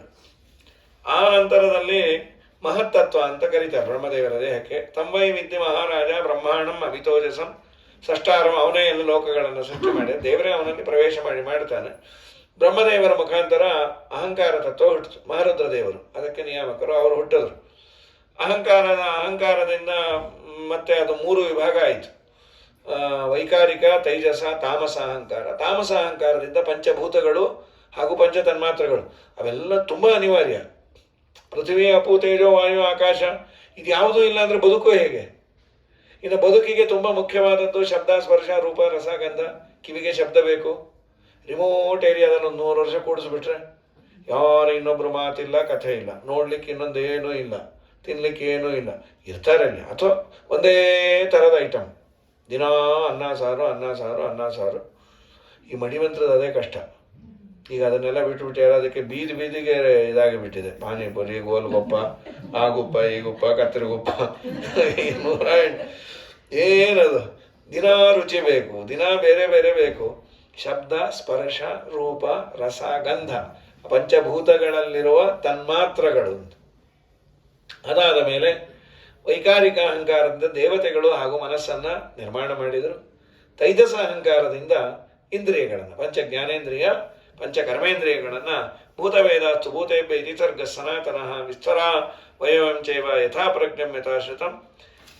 ಇಷ್ಟು ಹೇಳಿ ಆದಮೇಲೆ ನಂತರದಲ್ಲಿ ಧನ್ಯಂ ಯಶಸ್ಯಂ ಶತ್ರುಘ್ನಂ. ರಾಜರ ಕಥೆಗಳನ್ನು ಕೇಳೋದು ತುಂಬ ಪುಣ್ಯಪ್ಪ. ಕೀರ್ತನಂ ಸ್ಥಿರಕೀರ್ತೀನಾಂ ಸರ್ವೇಷಾಂ ಪುಣ್ಯಕರ್ಮಣಾಂ ತಸ್ಮಾತ್ ಕಲ್ಯಾಯತೆ ಕಲ್ಯಃ ಸಮಗ್ರಂ ಶುಚಯೇ ಶುಚಿ ಅಂಥೇಳಿ ಜೀವನದ ಉತ್ಸಾಹಕ್ಕಾಗಿ ನೀನು ಈ ಚಕ್ರವರ್ತಿಗಳ ಕಥೆಯನ್ನು ಕೇಳು. ಇಂತಿಂಥ ಮಹಾನುಭಾವರೆಲ್ಲ ಇದ್ರು ಅಂಥೇಳಿ. ಆದ ಮೇಲೆ ಭಗವಂತ ಮೊದಲು ನೀರನ್ನು ಸೃಷ್ಟಿ ಮಾಡಿದಂತೆ. ನೀರಿಗೆ ನಾರ ಅಂತ ಕರೀತಾರೆ. ಆಪೋ ನಾರ ಇತಿ ಪ್ರೋಕ್ತಾ. ಆಪೋ ವೈ ನರಸೂನವಃ ಅಯನಂ ದಸ್ಯತಾ ಪೂರ್ವಂ ತೇನ ನಾರಾಯಣ ಅಪಯೇವ ಸಸರ್ಜಾದವು ತಾಸು ವೀರ್ಯಂ ಅವಾಸೃಜತೆ. ದೇವರು ಏನು ಮಾಡಿದ, ಮೊದಲು ನೀರನ್ನು ಸೃಷ್ಟಿ ಮಾಡಿ ಆ ನೀರಿನಲ್ಲಿ ತನ್ನ ವೀರ್ಯವನ್ನು ಇಟ್ಟ, ಬಂಗಾರದ ಬಣ್ಣದ್ದು. ಅದು ದೊಡ್ಡದಾಗಿ ಬೆಳೀತು. ಅಲ್ಲಿ ನೀರಿನ ಒಳಗೆ ಪ್ರಳಯ ಕಾಲದಲ್ಲಿ ಆ ನೀರಿನಲ್ಲಿ ವಿಷ್ಣು ವಾಸ ಮಾಡಿದಂತೆ. ಅವನು ನೀರಿನಲ್ಲಿ ಮಲಗಿದ್ದರಿಂದ ನಾರಾಯಣ ಅಂತ ಹೆಸರು ಅಂತ. ಇದು ಒಂದು. ನಾರ ಅಂದರೆ ನೀರು, ಅಯನ ಅಂದರೆ ಆಶ್ರಯ. ನೀರನ್ನು ಆಶ್ರಯ ಮಾಡಿಕೊಂಡು ದೇವರು ಮಲಗಿದ್ದರಿಂದ ನಾರಾಯಣ ಅಂತ. ಈಗೆಲ್ಲ ತುಂಬ ಜನ ನಾರಾಯಣರಾಗ್ತಾ ಇದ್ದಾರೆ. ವಯಸ್ಸಾದವ್ರಿಗೆ ಬೆಡ್ಸರ್ ಬರಬಾರ್ದು ಅಂತ ವಾಟರ್ ಬೆಡ್ ಅಂತ ಬಂದಿದೆ. ನೀರಲ್ಲೇ ಮಲ್ಕೋತಾ ಇದ್ದಾರೆ ನಾರಾಯಣ ರಾಯರುಗಳು ಬಹಳ ಆಗಿದ್ದಾರೆ ಈಗ. ಆ ಅವಸ್ಥೆ ಆಗೋದು ಬೇಡ. ದೇವರು ಲೀಲೆಯಿಂದ ಮಲಗಿದ್ದು, ಇವನು ಲೀಲೆಯಿಂದಲ್ಲ, ಏನು ಕೈಲಾಗಲ್ಲ ಅಂತ ಮಲಗಿದ್ದು, ಅಷ್ಟೇ ವ್ಯತ್ಯಾಸ. ಈ ನಾರಾಯಣ ರಾಯರಿಗೂ ಆ ನಾರಾಯಣನಿಗೂ ಅಪೋ ನಾರಾಯಣ ಇತಿ ಪುರೋಕ್ತ. ಏನು ವಾಟರ್ ಬೆಡ್ ಅಂತ ಬಂದಿದೆ, ನೀರು ತುಂಬಿ ಅದನ್ನು ಏನೇನೋ ಹೊಸ ಬೆಡ್ ಬಂದಿದೆ. ಹಿರಣ್ಯವರ್ಣಮ ಭವತೆ ತದಂಡಂ ಉದಕೇಶಯಮ್ಮೆ ತತ್ರ ಜಜ್ಞೆ ಸ್ವಯಂ ಬ್ರಹ್ಮ. ಆ ನೀರಿನಲ್ಲಿ ಭಗವಂತ ಏನು ತನ್ನ ಬಂಗಾರ ಬಣ್ಣದ ವೀರ್ಯವನ್ನು ಇಟ್ಟಿದ್ದ, ಅದು ಬಂಗಾರದ ಮೊಟ್ಟೆಯಂತೆ ಆಯಿತು. ಅಲ್ಲಿ ಬ್ರಹ್ಮದೇವರು ಬಂದರು. ಅದಕ್ಕೆ ಅವರಿಗೆ ಸ್ವಯಂಭೂ ಅಲ್ಲಿಂದ ಬಂದರು. ಅದು ಇಬ್ಬಾಗ ಆಯಿತು. ಆ ಇಬ್ಬಾಗ ಆದಾಗ ಮೇಲೆ 7 ಲೋಕ, ಕೆಳಗೆ 7 ಲೋಕಗಳಾಯಿತು. ಈ ಮಧ್ಯದಲ್ಲಿ ಭೂಮಿ ನೀರಿನ ಮೇಲೆ ತೇಲ್ತಾ ಇದೆ. ನಂತರದಲ್ಲಿ ಭಗವಂತ ಬದುಕಲಿಕ್ಕೆ ಬೇಕಾದ ಕೆಲವನ್ನೆಲ್ಲ ಸೃಷ್ಟಿ ಮಾಡಿದಂತೆ. ಕ್ರೋಧವೂ ಬೇಕು. ಆಮೇಲೆ ಕಾಮ, ತತ್ರ ಕ್ರೋಧಂ ಮನೋವಾಚಂ, ಮನಸ್ಸು, ಮಾತು, ಕಾಮ, ಲೋಭ, ರತಿ, ಸಸಜ್ಜತ ಸೃಷ್ಟಿಂ ತದ್ರೂಪಾಂ ಸೃಷ್ಟುಕಾಮ ಪ್ರಜಾಪತಿ ಮರೀಚಿ ಬ್ರಹ್ಮದೇವರ ಅವಯವಗಳಿಂದ ಒಂದಿಷ್ಟು ಜನ ಹುಟ್ಟ್ಯಾರ. ಮರೀಚಿ, ಅತ್ರಿ, ಅಂಗಿರಸ, ಪುಲಸ್ತ್ಯ, ಪುಲಹ, ಕ್ರತು, ಒಟ್ಟು 14 ಜನ. ಸನಕ, ಸನಂದನ, ಸನಾತನ, ಸನತ್ ಕುಮಾರ. ಆಮೇಲೆ ಉತ್ಸಂಗ, ನಾರದೋಜಜ್ಞೆ, ತೊಡೆಯಿಂದ ನಾರದರು ಹುಟ್ಟಿದರು. ಆಮೇಲೆ ದಕ್ಷ ಪ್ರಜಾಪತಿ ಹೆಬ್ಬೆಟ್ಟಿನಿಂದ ಹುಟ್ಟಿದ. ಇವರು 6 ಜನ. ಅದಲ್ಲದೆ ಸಪ್ತರ್ಷಿಗಳು. ಆ ಸಪ್ತರ್ಷಿಗಳ್ಯಾರು? ಮರೀಚಿ, ಅತ್ರಿ, ಅಂಗಿರಸ, ಪುಲಸ್ತ್ಯ, ಪುಲಹ, ಕ್ರತು, ವಸಿಷ್ಠ. ಈ ಸಪ್ತ ಋಷಿಗಳನ್ನು ಎಲ್ಲರನ್ನ ಸೃಷ್ಟಿ ಮಾಡಿದ ಮೇಲೆ ಅದೇನು ಮೃದುದೇವರನ್ನು, ಅದೇನಾಯಿತು, ಸನಕ ಸನಂದನಾದಿಗಳನ್ನು ಸೃಷ್ಟಿ ಮಾಡಿದ ಮೇಲೆ ಅವರೆಲ್ಲ ಸನ್ಯಾಸಿಗಳಾಗಿ ಕೂತ್ಬಿಟ್ರು. ಸೃಷ್ಟಿ ಮಾಡ್ರಿ ಅಂತ ಗಂಡ ಮಕ್ಕಳನ್ನು ಹೇಳಿದ್ರೆ ಅವ್ರು ಹೋಗಿ ಸನ್ಯಾಸಿಯಾಗಿ ಬಂದರು. ಬ್ರಹ್ಮದೇವರಂದು ನಿಮ್ಗೆ ಏನು ಬಂತು, ಸನ್ಯಾಸಿಗಳು ಯಾಕಾದ್ರಿ? ಹೋಗಿ ಅದು ಪೀಠಾಧಿಪತಿಗಳಾದ್ರೆ ಪರವಾಗಿಲ್ಲ, ಬಿಡಿ ಸನ್ಯಾಸಿಗಳು ಬೇರೆ ಆಗಿದ್ದೀರಲ್ಲ, ಪಾದ ಪೂಜೆ ಮಾಡೋರೇ ಗತಿ ಇಲ್ಲ. ಸರಿ ಆಯಿತು, ಅವರು ಸನ್ಯಾಸಿಗಳು ಬಹಳ ದೊಡ್ಡವರು, ಜ್ಞಾನಯೋಗಿಗಳವರು. ಸನಕಾದಿಗಳು ಜ್ಞಾನಯೋಗಿಗಳು ಬಹಳ ದೊಡ್ಡವರು. ಆಗ ಕೋಪ ಮಾಡಿಕೊಂಡಾಗ ಹುಪ್ಪು ಗಂಟು ಹಾಕಿದಾಗ ರುದ್ರದೇವರು ಬಂದಂತೆ. ರೋದನಾಥ್ ರುದ್ರಹ. ಅವರು ಬಂದ ಕೂಡಲೇ ನೀವು ಸೃಷ್ಟಿ ಮಾಡಿದ್ರು, ಅವರು ಭೂತಾಪ್ರೇತನೆಲ್ಲ ಸೃಷ್ಟಿ ಮಾಡಿದ್ರು. ಆಮೇಲೆ ಓಡ್ ಬಂದ್ರು ಅಪ್ಪನ ಹತ್ರ. ಏನು ನಮ್ಮ ಮಕ್ಕಳೇ ನನ್ನ ಹೊಡೆದು ತಿನ್ಲಿಕ್ಕೆ ಬರ್ತೀಯಲ್ಲೋ, ಇರೋರೇ ಜನ ಕಮ್ಮಿ, ಅವ್ರನ್ನೂ ಹೊಡೆದು ಇವ್ರು ತಿನ್ಬಿಟ್ರೆ ಒಂದಿಷ್ಟು ತಪಸ್ಸು ಮಾಡಿ ಸೃಷ್ಟಿಯನ್ನ ಮಾಡು. ಅದಾದ್ಮೇಲೆ ಮನಸ್ಸಿನಿಂದ ಇವರನ್ನೆಲ್ಲ ಸೃಷ್ಟಿ ಮಾಡಿದರು. ಮರೀಚಿ, ಅತ್ರಿ, ಅಂಗಿರಸ, ಪುಲಹ, ಪುಲಸ್ತ್ಯ, ಕ್ರತು. ಎಲ್ಲಿ ನೋಡಿದ್ರು ಕಮ್ಮಿ ಕಮ್ಮಿ ಕಮ್ಮಿ ಅಂತಾನೆ ಇತ್ತು.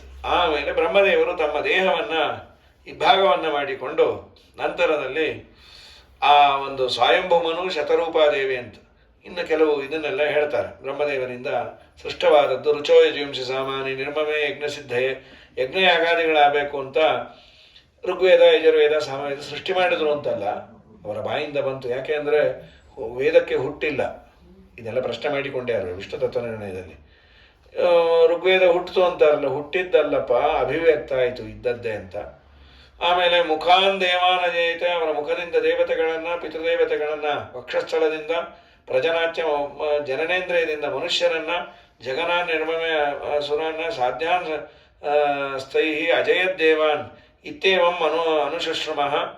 ವಕ್ಷಸ್ಥಳಗಳಿಂದ ಪಿತೃಗಳನ್ನು, ಜನನೇಂದ್ರಿಯದಿಂದ ಮನುಷ್ಯರನ್ನ, ಜಗನದಿಂದ ದೇವತೆಗಳನ್ನು ಎಲ್ಲ ಸೃಷ್ಟಿ ಮಾಡಿ ಈ ರೀತಿಯಾಗಿ ಸಾಧ್ಯರು ಇವನ್ನೆಲ್ಲ ಸೃಷ್ಟಿ ಮಾಡಿದರು. ನಂತರದಲ್ಲಿ ಈ ಆದಿಸರ್ಗ ಅಂತ ಇದನ್ನು ಕರೀತಾರೆ. ಅವರ ಮಕ್ಕಳು ಸ್ವಯಂಭವನು, ಶತರೂಪಾದೇವಿ, ಅವರಿಬ್ಬರಿಗೆ ಹೇಳಿದ್ರು ನೀವು ಸೃಷ್ಟಿಯನ್ನು ಮಾಡಿ ಅಂತ. ವೈರಾಜಾತ್ ಪುರುಷಾತ್ ವೀರಾತೆ, ವೈರಾಜ ಅಂತ ಕರೆಸಿಕೊಳ್ಳುವಂತಹ ಮನುವಿನಿಂದ ಶತರೂಪಾದೇವಿಯಲ್ಲಿ ವೀರ, ಕಾಮ್ಯ ಅಂತ ಮಕ್ಕಳು ಹುಟ್ಟಿದ್ರು.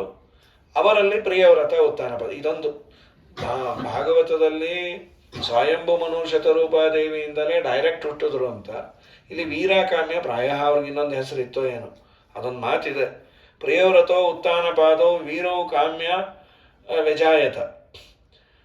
ನಂತರದಲ್ಲಿ ಪ್ರಿಯವ್ರತ, ಉತ್ಥಾನ, ಮತ್ತೆ 3 ಹೆಣ್ಣು ಮಕ್ಕಳು, ಆಕೂತಿ, ದೇವಹೂತಿ, ಪ್ರಸೂತಿ.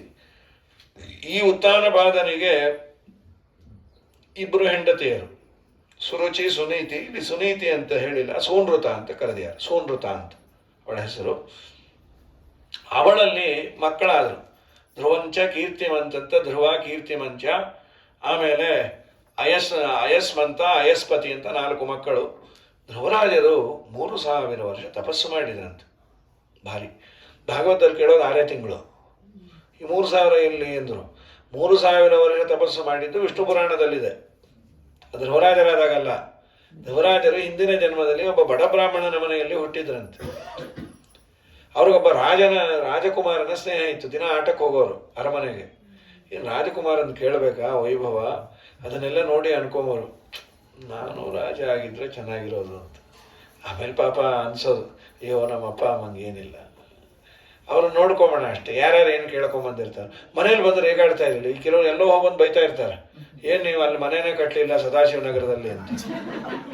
ಎಲ್ಲ ಒಂದು ಸಣ್ಣ ಎಲ್ಲೋ ಕಟ್ಟಿದ್ರ, ಅಪ್ಪ ಇಲ್ಲಿ ಕಟ್ಟೋದಲ್ಲೇ ಎಲ್ಲ ಶಿವಗಳು ನಂಗೆ ಕಂಡ್ಯಾರೆ, ಸದಾಶಿವ ನಾನು ಆಗಿದ್ದೀನಿ, ಗೊತ್ತಾಯ್ತಾ, ದಯಮಾಡಿ ಇಲ್ಲ ನೀವು ಸದಾಶಿವನಗರದಲ್ಲೇ ಕಟ್ಟಬೇಕಾಗಿತ್ತು. ಆಯ್ತು, ಮುಂದಿನ ಜನ್ಮದಲ್ಲಿ ಕೇಳ್ಕೊ ದೇವ್ರನ್ನ ಯಾವ್ದನ್ನ ಮಂತ್ರಿ ಮಗನಾಗಿ ಹುಟ್ಟಿಸು ಅಂತ, ಸದಾಶಿವನಗರದಲ್ಲೇ ಇರುವಂತ. ಹೀಗಾಗಿ ಪ್ರಕೃತದಲ್ಲಿ ಧ್ರುವರಾಜರು ಮನೆಗೆ ಬಂದು ತಂದೆ ತಾಯಿಯ ಸೇವೆ, ಅವ್ರೇನು ಹೊಸ ತಪಸ್ಸು ಅರಣ್ಯಕ್ಕೆ ಹೋಗಿ ಮಾಡಿದ್ದಲ್ಲ. ವಿಷ್ಣು ಪುರಾಣ ಕನ್ಸಿಡರ್ ಮಾಡಿದ್ದೇನು ಅಂದರೆ ಅಪ್ಪ ಅಮ್ಮನ ಸೇವೆಯನ್ನು ಮಾಡಿದ್ದನ್ನೇ ತಪಸ್ಸು ಅಂತ ಕನ್ಸಿಡರ್ ಮಾಡಿದೆ. ನಮ್ಮ ಅದ್ವಾರ ಸ್ವಾಮಿಗಳು ಯಾವಾಗಲೂ ಹೇಳ್ತಿರ್ತಾರೆ, ಅಪ್ಪ ಅಮ್ಮನನ್ನು ನೋಡಿಕೊಳ್ಳಿ ಅಂತ ನಾವು 10 ಬಾರಿ ಹೇಳಿದ್ರು ಯಾರೂ ಕೇಳಲಿಲ್ಲ. ಅದು ಏನು ಎಂತೋ ಅದು ದೇವರಿಗೆ ಕೇಳಿಸ್ತೋ ಏನೋ, ಟ್ರಂಪಿಗೆ ದೇವರು ಬುದ್ಧಿ ಪ್ರೇರಣೆ ಮಾಡಿ ಎಲ್ಲರನ್ನ ಕಳಿಸ್ತಾ ಇದ್ದಾನೆ. ಅವರೆಲ್ಲರೂ ಈಗ ಅಪ್ಪ ಅಮ್ಮನ ಹತ್ರನೇ ಬರ್ತಿದ್ದಾರೆ. ಯಾಕೆ? ಅವರಿಗೆ ಕೆಲಸ ಇಲ್ಲಲ್ಲ. ಹಾಗಾಗಿ ನಾವು ನಿಮಗೆ ಹೇಳೋದಕ್ಕಿಂತ ಟ್ರಂಪಿಗೆ ಕೇಳ್ಕೊಂಬೋದೇ ಒಳ್ಳೆಯದ. ಅಪ್ಪ ಅಮ್ಮ ಸೇವೆಯನ್ನ ಮಾಡಿ ಅಂತಂದ್ರೆ ಮಾಡ್ತಿರ್ಲಿಲ್ಲ. ಈಗ ಟ್ರಂಪ್ ಪಾಪ ಆ ಕೆಲಸವನ್ನ ಮಾಡ್ತೀವಿ, ಎಲ್ಲರಿಗೂ ಅಪ್ಪ ಅಮ್ಮನ ಸೇವೆಯನ್ನ ಮಾಡುವ ಭಾಗ್ಯವನ್ನ ಒದಗಿಸಿದ್ದಾರೆ. ಯಾವ ತಂದೆ ತಾಯಿ ಕೆಲಸ ಕಳ್ಕೊಂಡಿರ್ಬಲ್ಲೆ ಅನ್ನೋದಿಲ್ಲ. ಧರ್ಮರಾಜರ ಅಂದ್ರೆ ಶಾಸ್ತ್ರ ನೋಡಿ ಎಷ್ಟು ಸೂಕ್ಷ್ಮ. ನಾನೆಲ್ಲೋ ಅರಣ್ಯದಲ್ಲಿ ಹೋದೆ, ಮೂಗು ಹಿಡ್ಕೊಂಡೆ, ಅದು ಯಾವುದು ಕೇಳೋದಿಲ್ಲ. ಪ್ರತ್ಯಕ್ಷವಾಗಿ ಕಾಣುವ ತಂದೆ ತಾಯಿಗಳನ್ನು ವೃದ್ಧಾಪ್ಯ ಬಂದಾಗ, ಅದರಲ್ಲೂ ಹಾಸಿಗೆ ಗೀಸಿಗೆ ಹಿಡಿದಾಗ ನೋಡಿಕೊಳ್ಳೋದು ಹೇಳಿದಷ್ಟು ಸುಲಭ ಇಲ್ಲ ಇವತ್ತು. ಅದರಲ್ಲೂ ಮೀಡಿಯಂ ಕ್ಲಾಸ್ಗೆ ತುಂಬ ಕಷ್ಟ ಇದೆ. ಯಾಕಂದರೆ ನಾವು ಯಾರನ್ನ ಅಪಾಯಿಂಟ್ ಮಾಡ್ಕೊಂಬೋಣ ಅಂದರೆ ದುಡ್ಡು ಕಾಸಿರುವುದಿಲ್ಲ. ಹಾಸಿಗೆ ಹಿಡಿದವರನ್ನು ನೋಡಿಕೊಳ್ಳು ಅಂತಂದರೆ ನರ್ಸಿಂಗ್ 30,000 ಅಂತ ಅವ್ರಿಗೆ. ಈ ಸಮಸ್ಯೆ ಏನಂದರೆ ಇವರು ಡಬಲ್ ಡ್ಯೂಟಿ. ಅವ್ರು ಬಂದು ಕೂಡಲೇ ಬೀಗಿತ್ತಿ ಥರ ಅವ್ರಿಗೆ ಕಾಫಿ ಕೊಟ್ಟು ಆಮೇಲೆ ಕಿಡ್ಲಿ ಕೊಟ್ಟು ಅವ್ರು ಆಗಾಗ ಏನೋ ಜ್ಯೂಸು ಗೀಸು ಕುಡಿದು ಅವ್ರು ಅಂದರು ಅವ್ರನ್ನ ನೋಡ್ಕೊಂಬೋದಕ್ಕಿಂತ ನಿನ್ನ ನೋಡ್ಕೊಂಬೋದೇ ಜಾಸ್ತಿ ಆಗೋಗಿದೆ. ಇರಲಿ ಅವ್ರೊಬ್ಬರನ್ನೇ ನೋಡ್ಕೋತೀನಿ, ಇಬ್ಬಿಬ್ಬರಕ್ಕಿಂತ ಒಬ್ಬರೇ ಸಾಕು. ಈ ಮಧ್ಯೆ ತಿಂಗಳು ಸಮಸ್ಯೆಗಳು ಇದ್ದಾವೆ. ಆದರೆ ಸಮಸ್ಯೆ ಇದೆ ಅಂತ ಸಮಸ್ಯೆಗೆ ಪರಿಹಾರ ನನಗೆ ಅಂತೀವಲ್ಲ, ಮೂಗು ನೋವು ಒಂದು ಮೂಗಿಗೆ ಕತ್ತರಿಸ್ಕೊಂಡ್ರೆ ಅದಕ್ಕೇನು ಸಾಮಾನ್ಯ ರೆಮಿಡಿನೋ ಅದನ್ನು ಪ್ರಯತ್ನವನ್ನು ಮಾಡಬೇಕು. ತಂದೆ ತಾಯಿಗಳ ಸೇವೆಯನ್ನು ತುಂಬ ದೊಡ್ಡ ತಪಸ್ಸು ಅಂತ ಆ 6 ತಿಂಗಳನ್ನು ಧ್ರುವರಾಜರಾದಾಗ ಮಾಡಿಸಿ ಹೇಳೋದು. ಭಗವಂತನೇ ಹೇಳ್ತಾನೆ, ನೀನು ಬ್ರಾಹ್ಮಣನ ಮಗನಾದಾಗ ಮಾಡಿದ ತಪಸ್ಸನ್ನು ನಾನು ನೋಡಿ ನಿನಗೆ ಅನುಗ್ರಹವನ್ನು ಮಾಡಿದ್ದೀನಪ್ಪ, ನೀನು ಅಪ್ಪ ಅಮ್ಮನ ಸೇವೆ ಮಾಡಿದೆ ಅಂತ. ಒಂದು ಸಣ್ಣ ಅಪಮಾನ ಧ್ರುವರಾಜನಿಗೆ ವಾಸುದೇವ ರೂಪಿ ಭಗವಂತನ ದರ್ಶನಕ್ಕೆ ಕಾರಣ ಆಯಿತು. ಅಪರೂಪ ಹರಿನಾಮ ಜಪಿಸುವ ಮನುಜಗೆ ಅಪಮಾನವಾದರೆ ಒಳ್ಳೆಯದು. ಅಪಮಾನದಿಂದಲೇ ತಪವೃದ್ಧಿಯಾಗುವುದು, ಅಪಮಾನದಿಂದ ಪುಣ್ಯ ಸಫಲವಾಗುವುದು.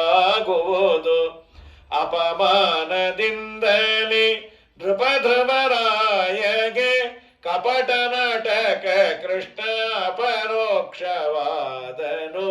ಅಪಮಾನವಾದರೆ ಒಳ್ಳೆಯದು.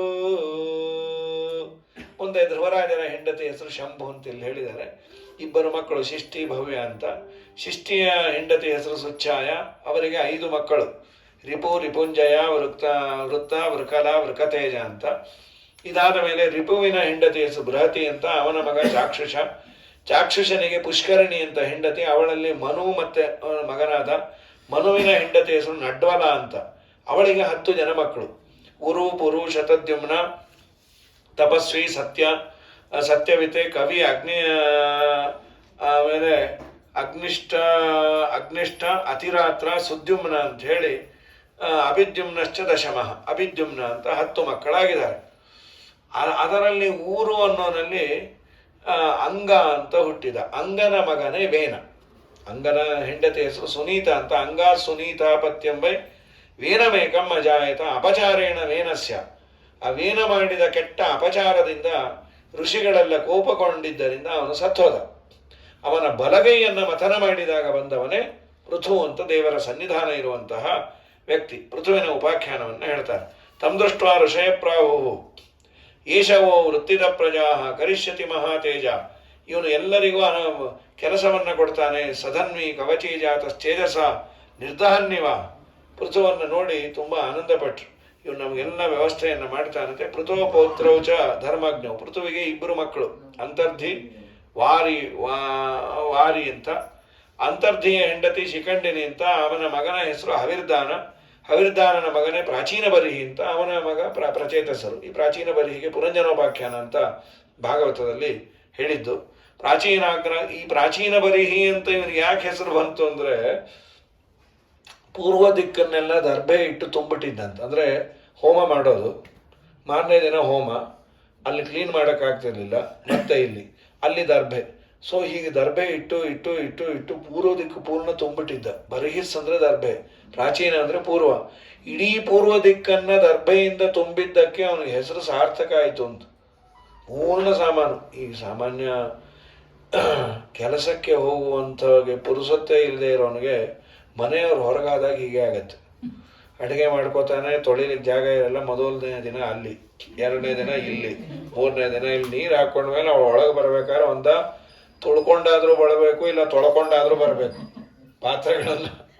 ಹಾಗ ಅಲ್ಲಿ ಅಲ್ಲಿ ಅಲ್ಲಿ ಅಲ್ಲಿ ಇನ್ನು 15 ದಿನ ಅಂತ ಹೊರಟೋದ್ರೆ ಗೋವಿಂದ, ಅವನೇ ಮನೆ ಬಿಟ್ಟು ಫ್ರೆಂಡ್ ಮನೆಗೆ ಹೊಟ್ಟೋಗಿರ್ತಾನೆ, ಮನೆ ತುಂಬ ಹರಡ್ಕೊಂಡು. ಈ ಪ್ರಾಚೀನ ಬರ್ರಿ ಹಾಗೆ ಮಾಡಿದ್ದ ಅಂತ. ಅಂದ್ರೆ ಹರಡ್ಕೊಂಡಿರ್ಲಿಲ್ಲ, ಯಜ್ಞ ಮಾಡಿದ್ದ. ಪ್ರಾಚೀನಾಗ್ರ ಕುಶಾಸ್ತಸ್ಯ ಪೃಥಿವ್ಯಾಂ ಜನಮೇಜಯ ಪ್ರಾಚೀನ ಬರ್ಹಿರಭವತೆ ಪೃಥ್ವೀ ತಲಮಾಸ್ಥಿತ ಅಂಥೇಳಿ. ಇದಾದ್ಮೇಲೆ ಆ ಪ್ರಚೇತಸರ ಕಥೆಯನ್ನು ಹೇಳ್ತಾರೆ. ತಪಶ್ಚರಸ್ಸು ಪೃಥಿವೀಂ ಪ್ರಚೇತಸ್ಸು ಮಹಾಮಹೀರುಹ ಅರಕ್ಷಮಾಣ ಅವೌರುಹು. ಸಮುದ್ರದಲ್ಲಿ ಅವರು ತಪಸ್ಸು ಮಾಡಿ ಮೇಲೆ ಬರಬೇಕಾದ್ರೆ ಗಿಡಮರಗಳೆಲ್ಲ ಅಡ್ಡ ಇತ್ತು. ಕಣ್ಣಿನಿಂದ ಬೆಂಕಿ, ಬಾಯಿಯಲ್ಲಿ ಗಾಳಿ ಹಾಕಿ ಎಲ್ಲ ಗಿಡಮರಗಳನ್ನ ಸುಡ್ತಾ ಇದ್ದಾರೆ. ಆಮೇಲೆ ಚಂದ್ರ ಬಂದಂತ, ಯಾಕೆ ಸುಡ್ತೀರೋ, ನಿಮ್ಗೆಷ್ಟು ಜಾಗ ಬೇಕೋ ಅಷ್ಟು ಮಾಡಿಕೊಡ್ರು, ಇಲ್ಲ ನಮ್ಗೆ ಉಪದ್ರವ ಕೊಟ್ಟ ಆ ವಂಶವೇ ಇರಬಾರದು ಅಂದರು. ಚಂದ್ರ ಅಂದಂಗಿಲ್ಲ, ಅದು ವನಸ್ಪತಿಗಳಿಗೆ ಅವನೇ ಓನರ್. ನಿಮ್ಗೆ ಏನಾಗಬೇಕು, ಮದುವೆ ಆಗಬೇಕು, ನಾವೊಂದು ಹುಡುಗಿನ ಕೊಡ್ತೀನಿ, ಸುಮ್ಮನಿರ್ರಿ ಅಂದರು. ಎಲ್ಲ ಸುಮ್ಮನೆ ಬಿಟ್ರು. ಅವಳು ಯಾರಂದ್ರೆ ಮಾರೀಷ ಅಂತ ಅವಳ ಹೆಸರು. ಅವಳ ಕಥೆಯನ್ನು ಹೇಳ್ತಾರೆ. ಅದು ಮತ್ತೆ ಇದರಲ್ಲೇ ಇದೆ, ಅದು ಹೆಚ್ಚು ವಿಷ್ಣು ಪುರಾಣದಲ್ಲಿ. ಕಂಡು ಋಷಿಗಳ ಮಗಳವಳು ಮಾರೀಷ ಅಂತ. ಕಂಡು ಋಷಿಗಳ ತಪಸ್ಸನ್ನ ಕೆಡಿಸಬೇಕು ಅಂತ ಪ್ರಮ್ಲೋಚೆಯನ್ನು ಅಪ್ಸರಾಸ್ತ್ರಿ ಬಂದಿದ್ಲು.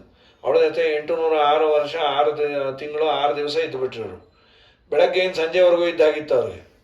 ಆಮೇಲೆ ಹೋಗ್ಬರ್ತೇನೆ ಅಂದರೆ, ಹೋಬಾ ನೀ ಬಂದಾಗಿಂದ ಸಂಧ್ಯಾ ಒಂದೇ ಲೇಟ್ ಆಯಿತು ಅಂದ್ರು. ನಾ ಬಂದು 806 ವರ್ಷ ಆಯಿತು ಅಂದ್ರು. ಇವ್ ನಿನ್ನ ಮಕ್ಕಕ್ಕೆ ಇಷ್ಟಾಗ 8 ದಿನ ನಾ ಸ್ನಾನ ಸಂಧ್ಯಾ ಒಂದೆಲ್ಲ ಬಿಟ್ಬಿಟ್ನಾ? ಹೌದು ಬಿಟ್ಟೇ ಇರಿ ಅಂದ.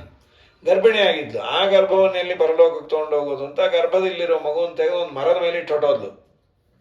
ಚಂದ್ರ ನೋಡಿ ಅದನ್ನ ಬೆಳೆಸ್ದ. ಅದಕ್ಕೆ ಅವಳಿಗೆ ವಾರ್ಕ್ಷಿ ಅಂತಾನೆ ಹೆಸರು, ವೃಕ್ಷ ಸಂಬಂಧಿ ಆದದ್ದರಿಂದ ಮಾರೀಷ ಅಂತಾನೂ ಇದೆ. ಹಾಗಾಗಿ ಅದು ಚಂದ್ರ ಬೆಳೆಸಿದ್ದ. ಆ ಮಗುನ್ ಕೊಡ್ತೀನಿ ಇಂದ, ಮದುವೆ ಆಗ್ರಿ, ಸರಿ ನಾವು ವರದಕ್ಷಿಣೆ ಕೊಡು ಅಂದ್ರು. ಏನು ವರದಕ್ಷಿಣೆ? ಇವ್ರ ಅಪ್ಪ ಒಂದು ಸ್ತೋತ್ರ ಮಾಡ್ಯಾರಲ್ಲ ಅದನ್ನು ಹೇಳು ಅಂತ. ಅದನ್ನೇ ನಾವು ದಿನ ಹೇಳೋದು, ಬ್ರಹ್ಮಪಾರ ಸ್ತೋತ್ರ. ದೇವರ ಪೂಜೆಗೆ ಎಲಿಜಿಬಿಲಿಟಿನೇ ಬ್ರಹ್ಮಪಾರ ಸ್ತೋತ್ರಸ್ಯ ಕಂಡು ಋಷಿ ವಿಶ್ವೇ ದೇವತಾ ತ್ರಿಷ್ಟುಪ್ಛಂದ ಪೂಜಾಧಿಕಾರ ಸಿದ್ಧರ್ಥೆ ಜಪೇ ವಿನಿಯೋಗ ಪ್ರಚೇತಸ ಊಚು ಬ್ರಹ್ಮಪಾರಂ ಮುನೇಶೋತುಂ ಇಚ್ಛಾಮಹ ಪರಮಂ ಸ್ಥವಂ ಜಪತಾ ಕಂಡುನಾ ದೇವೋ ಏನಾರಾಧ್ಯತೆ ಕೇಶವಂ ಸೋಮವಾಚ. ಚಂದ್ರ ಹೇಳ್ದ, ಪಾರಂಪರಂ ವಿಷ್ಣುರನಂತ ಪಾರ ಪರಪರಾಣ ಅಪಿ ಪಾರಪಾರ. 806 ವರ್ಷ ಅವರು ತಪಸ್ಸನ್ನ ಕಳ್ಕೊಂಡಿದ್ರಲ್ಲ, ರೀಗೈನ್ ಮಾಡಿದ್ದು ಈ ಸ್ತೋತ್ರ ಪಾರಾಯಣ ಮಾಡಿ ಅಂತ. ಅದಕ್ಕೆ ನಾವು 6ನೇ ದಿವಸ ದೇವರ ಪೂಜೆ ಮಾಡಲಿಕ್ಕೆ ಹಿಂದಿನ ದಿವಸ ದೇವರ ಮನೆ ಬಾಗಿಲು ಹಾಕಿದ ಮೇಲೆ ಎಲಿಜಿಬಿಲಿಟಿ ಕಳ್ಕೊಂಡಿರ್ತೀವಂತ. ಏನೇನೋ ಮಾಡಬಾರದು ಮಾಡಿ, ಆಡಬಾರದು ಆಡಿ, ತಿನ್ನಬಾರದು ತಿಂದು. ಬ್ರಹ್ಮಪಾರ ಸ್ತೋತ್ರ ಹೇಳಿದ್ರೆ ಅದು ದೇವರ ಪೂಜೆಗೆ ಲಾಗಿನ್. ಅದು ಈಗೆಲ್ಲ ಕಂಪ್ಯೂಟರ್ ಲಾಗಿನ್ ಆಗಬೇಕಾದ್ರೆ ಅದೇನೋ ಗೊತ್ತಿರಬೇಕಲ್ಲ ಅವ್ರಿಗೆ. So if you want to login for ದೇವರ ಪೂಜಾ ಯು ಮಸ್ಟ್ ನೋ ಬ್ರಹ್ಮಪಾರ ಸ್ತೋತ್ರ. ಅದೇನು 4 ಪದ್ಯ ಇದೆ, ಅದು ಪುಟ್ಟದಾಗಿದೆ. ಅದು ಅದನ್ನು ಹೇಳಿದರೆ ದೇವರ ಪೂಜೆ ಮಾಡಲಿಕ್ಕೆ ಪುರುಷರಿಗೆ ಎಲಿಜಿಬಿಲಿಟಿ ಅಂತ ಅದು ಹೇಳ್ತಾರೆ. ಮಾರೀಷಾನಾಮ ಕನ್ಯೆ ಎಂ ವೃಕ್ಷಾಣಾಮಿತಿ ನಿರ್ಮಿತ. ನೀವು ಹೆಂಡತಿ ಆಗ್ತಾಳೆ ಅಂತ ಮದುವೆ ಆದರು. ಮದುವೆ ಆಗಿ ಅವರಲ್ಲಿ ಒಂದು ಮಗುವನ್ನು ಪಡೆದ ಇವನು ದಕ್ಷ ಪ್ರಜಾಪತಿ, ರುದ್ರದೇವರ ಮಾವ. ರುದ್ರದೇವರಿಗೆ ಅಪಚಾರ ಮಾಡಿದ್ದಕ್ಕೆ ಇಲ್ಲಿ ಹುಟ್ಟಿದ. ಅವನ ಮನೆಯಲ್ಲೇ ಎಲ್ಲ ಹುಟ್ಟಿದ್ದಾರೆ. ಆ ದಕ್ಷನ ಪೇಷನ್ಸು, ದಕ್ಷನ ಸಂತತಿಯಲ್ಲೇ ಎಲ್ಲವೂ, ಅದರಲ್ಲೂ ಕಶ್ಯಪರು ವಿಶೇಷ. ದಕ್ಷನಿಗೇನಾಯ್ತು, ಇಲ್ಲಿ ಹೇಳ್ತಾರೆ ಪಾಪ, 10,000 ಮಕ್ಕಳನ್ನ ಒಮ್ಮೆ ಪಡೆದ. ಆ 10,000 ಮಕ್ಕಳನ್ನ ಪಡೆದಾಗ ನಾರದರು ಉಪದೇಶ ಮಾಡಿದ್ರು, ಎಲ್ಲರೂ ಸನ್ಯಾಸಿ ಹಾಕೂತ್ಬಿಟ್ರು, ಹರಿಯಶ್ವರು. ಅದಾದ್ಮೇಲೆ 1,000 ಮಕ್ಕಳನ್ನು ಪಡೆದ, ಶಬಲಾಶ್ವರು ಅಂತ. ಅವ್ರಿಗೆ ನಾರದರ ಉಪದೇಶ, ಅವರು ಸನ್ಯಾಸಿಗಳಾಗ್ಬಿಟ್ರು. 11,000 ಜನ ಸನ್ಯಾಸಿಗಳಾದರು. ಪಾಪ ಅವರಪ್ಪ ಅನ್ಕೊಂಡ, ಇನ್ನು ಗಂಡು ಮಕ್ಕಳನ್ನು ಪಡೆಯೋದು ಬೇಡ, ಹೆಣ್ಣು ಮಕ್ಕಳನ್ನ ಪಡೆಯೋಣ, ಇವ್ರು ನಾರದ್ರ ಗ್ಯಾರಂಟಿ ಸನ್ಯಾಸಿ ಮಾಡಿಕೊಡಿಸ್ತಾರೆ. ಪುಣ್ಯಕ್ಕಾಗಿನೂ ಹೆಣ್ಣು ಮಕ್ಕಳಿಗೆ ಸನ್ಯಾಸ ಅಂತ ಬಂದಿರಲಿಲ್ಲ, ಇಲ್ಲಾಂದಿದ್ರೆ ತೊಗೊಂಡ್ಬಿಟ್ಟಿರೋರು. ಈಗ ಯಾರು ಇದ್ದಾರೆ ಹೆಣ್ಣು ಸ್ವಾಮಿಗಳು 4-5 ಜನ. ಇಲ್ಲೇ ನರಕಾಲೋನಿ ಮಾತಾ ಅಮೃತಾನಂದಮಯಿ ಅಂತ ಒಬ್ಬರು, ಆಮೇಲೆ ನಮ್ಮ ಯಾವಳ ಭಾರತಿ ಉಮಾಭಾರತಿ ಸ್ವಾಮಿ, ಇವರೆಲ್ಲ ಇದ್ದಾರೆ. ಹೆಣ್ಣು ಮಕ್ಕಳಿಗೆ ಸನ್ಯಾಸ ಹೇಳಿಲ್ಲ ಶಾಸ್ತ್ರದಲ್ಲಿ. 60 ಜನ ಹೆಣ್ಣು ಮಕ್ಕಳನ್ನು ಪಡೆದಿದ್ದಾನೆ. ಆ 60 ಜನ ಹೆಣ್ಣು ಮಕ್ಕಳನ್ನು ದದ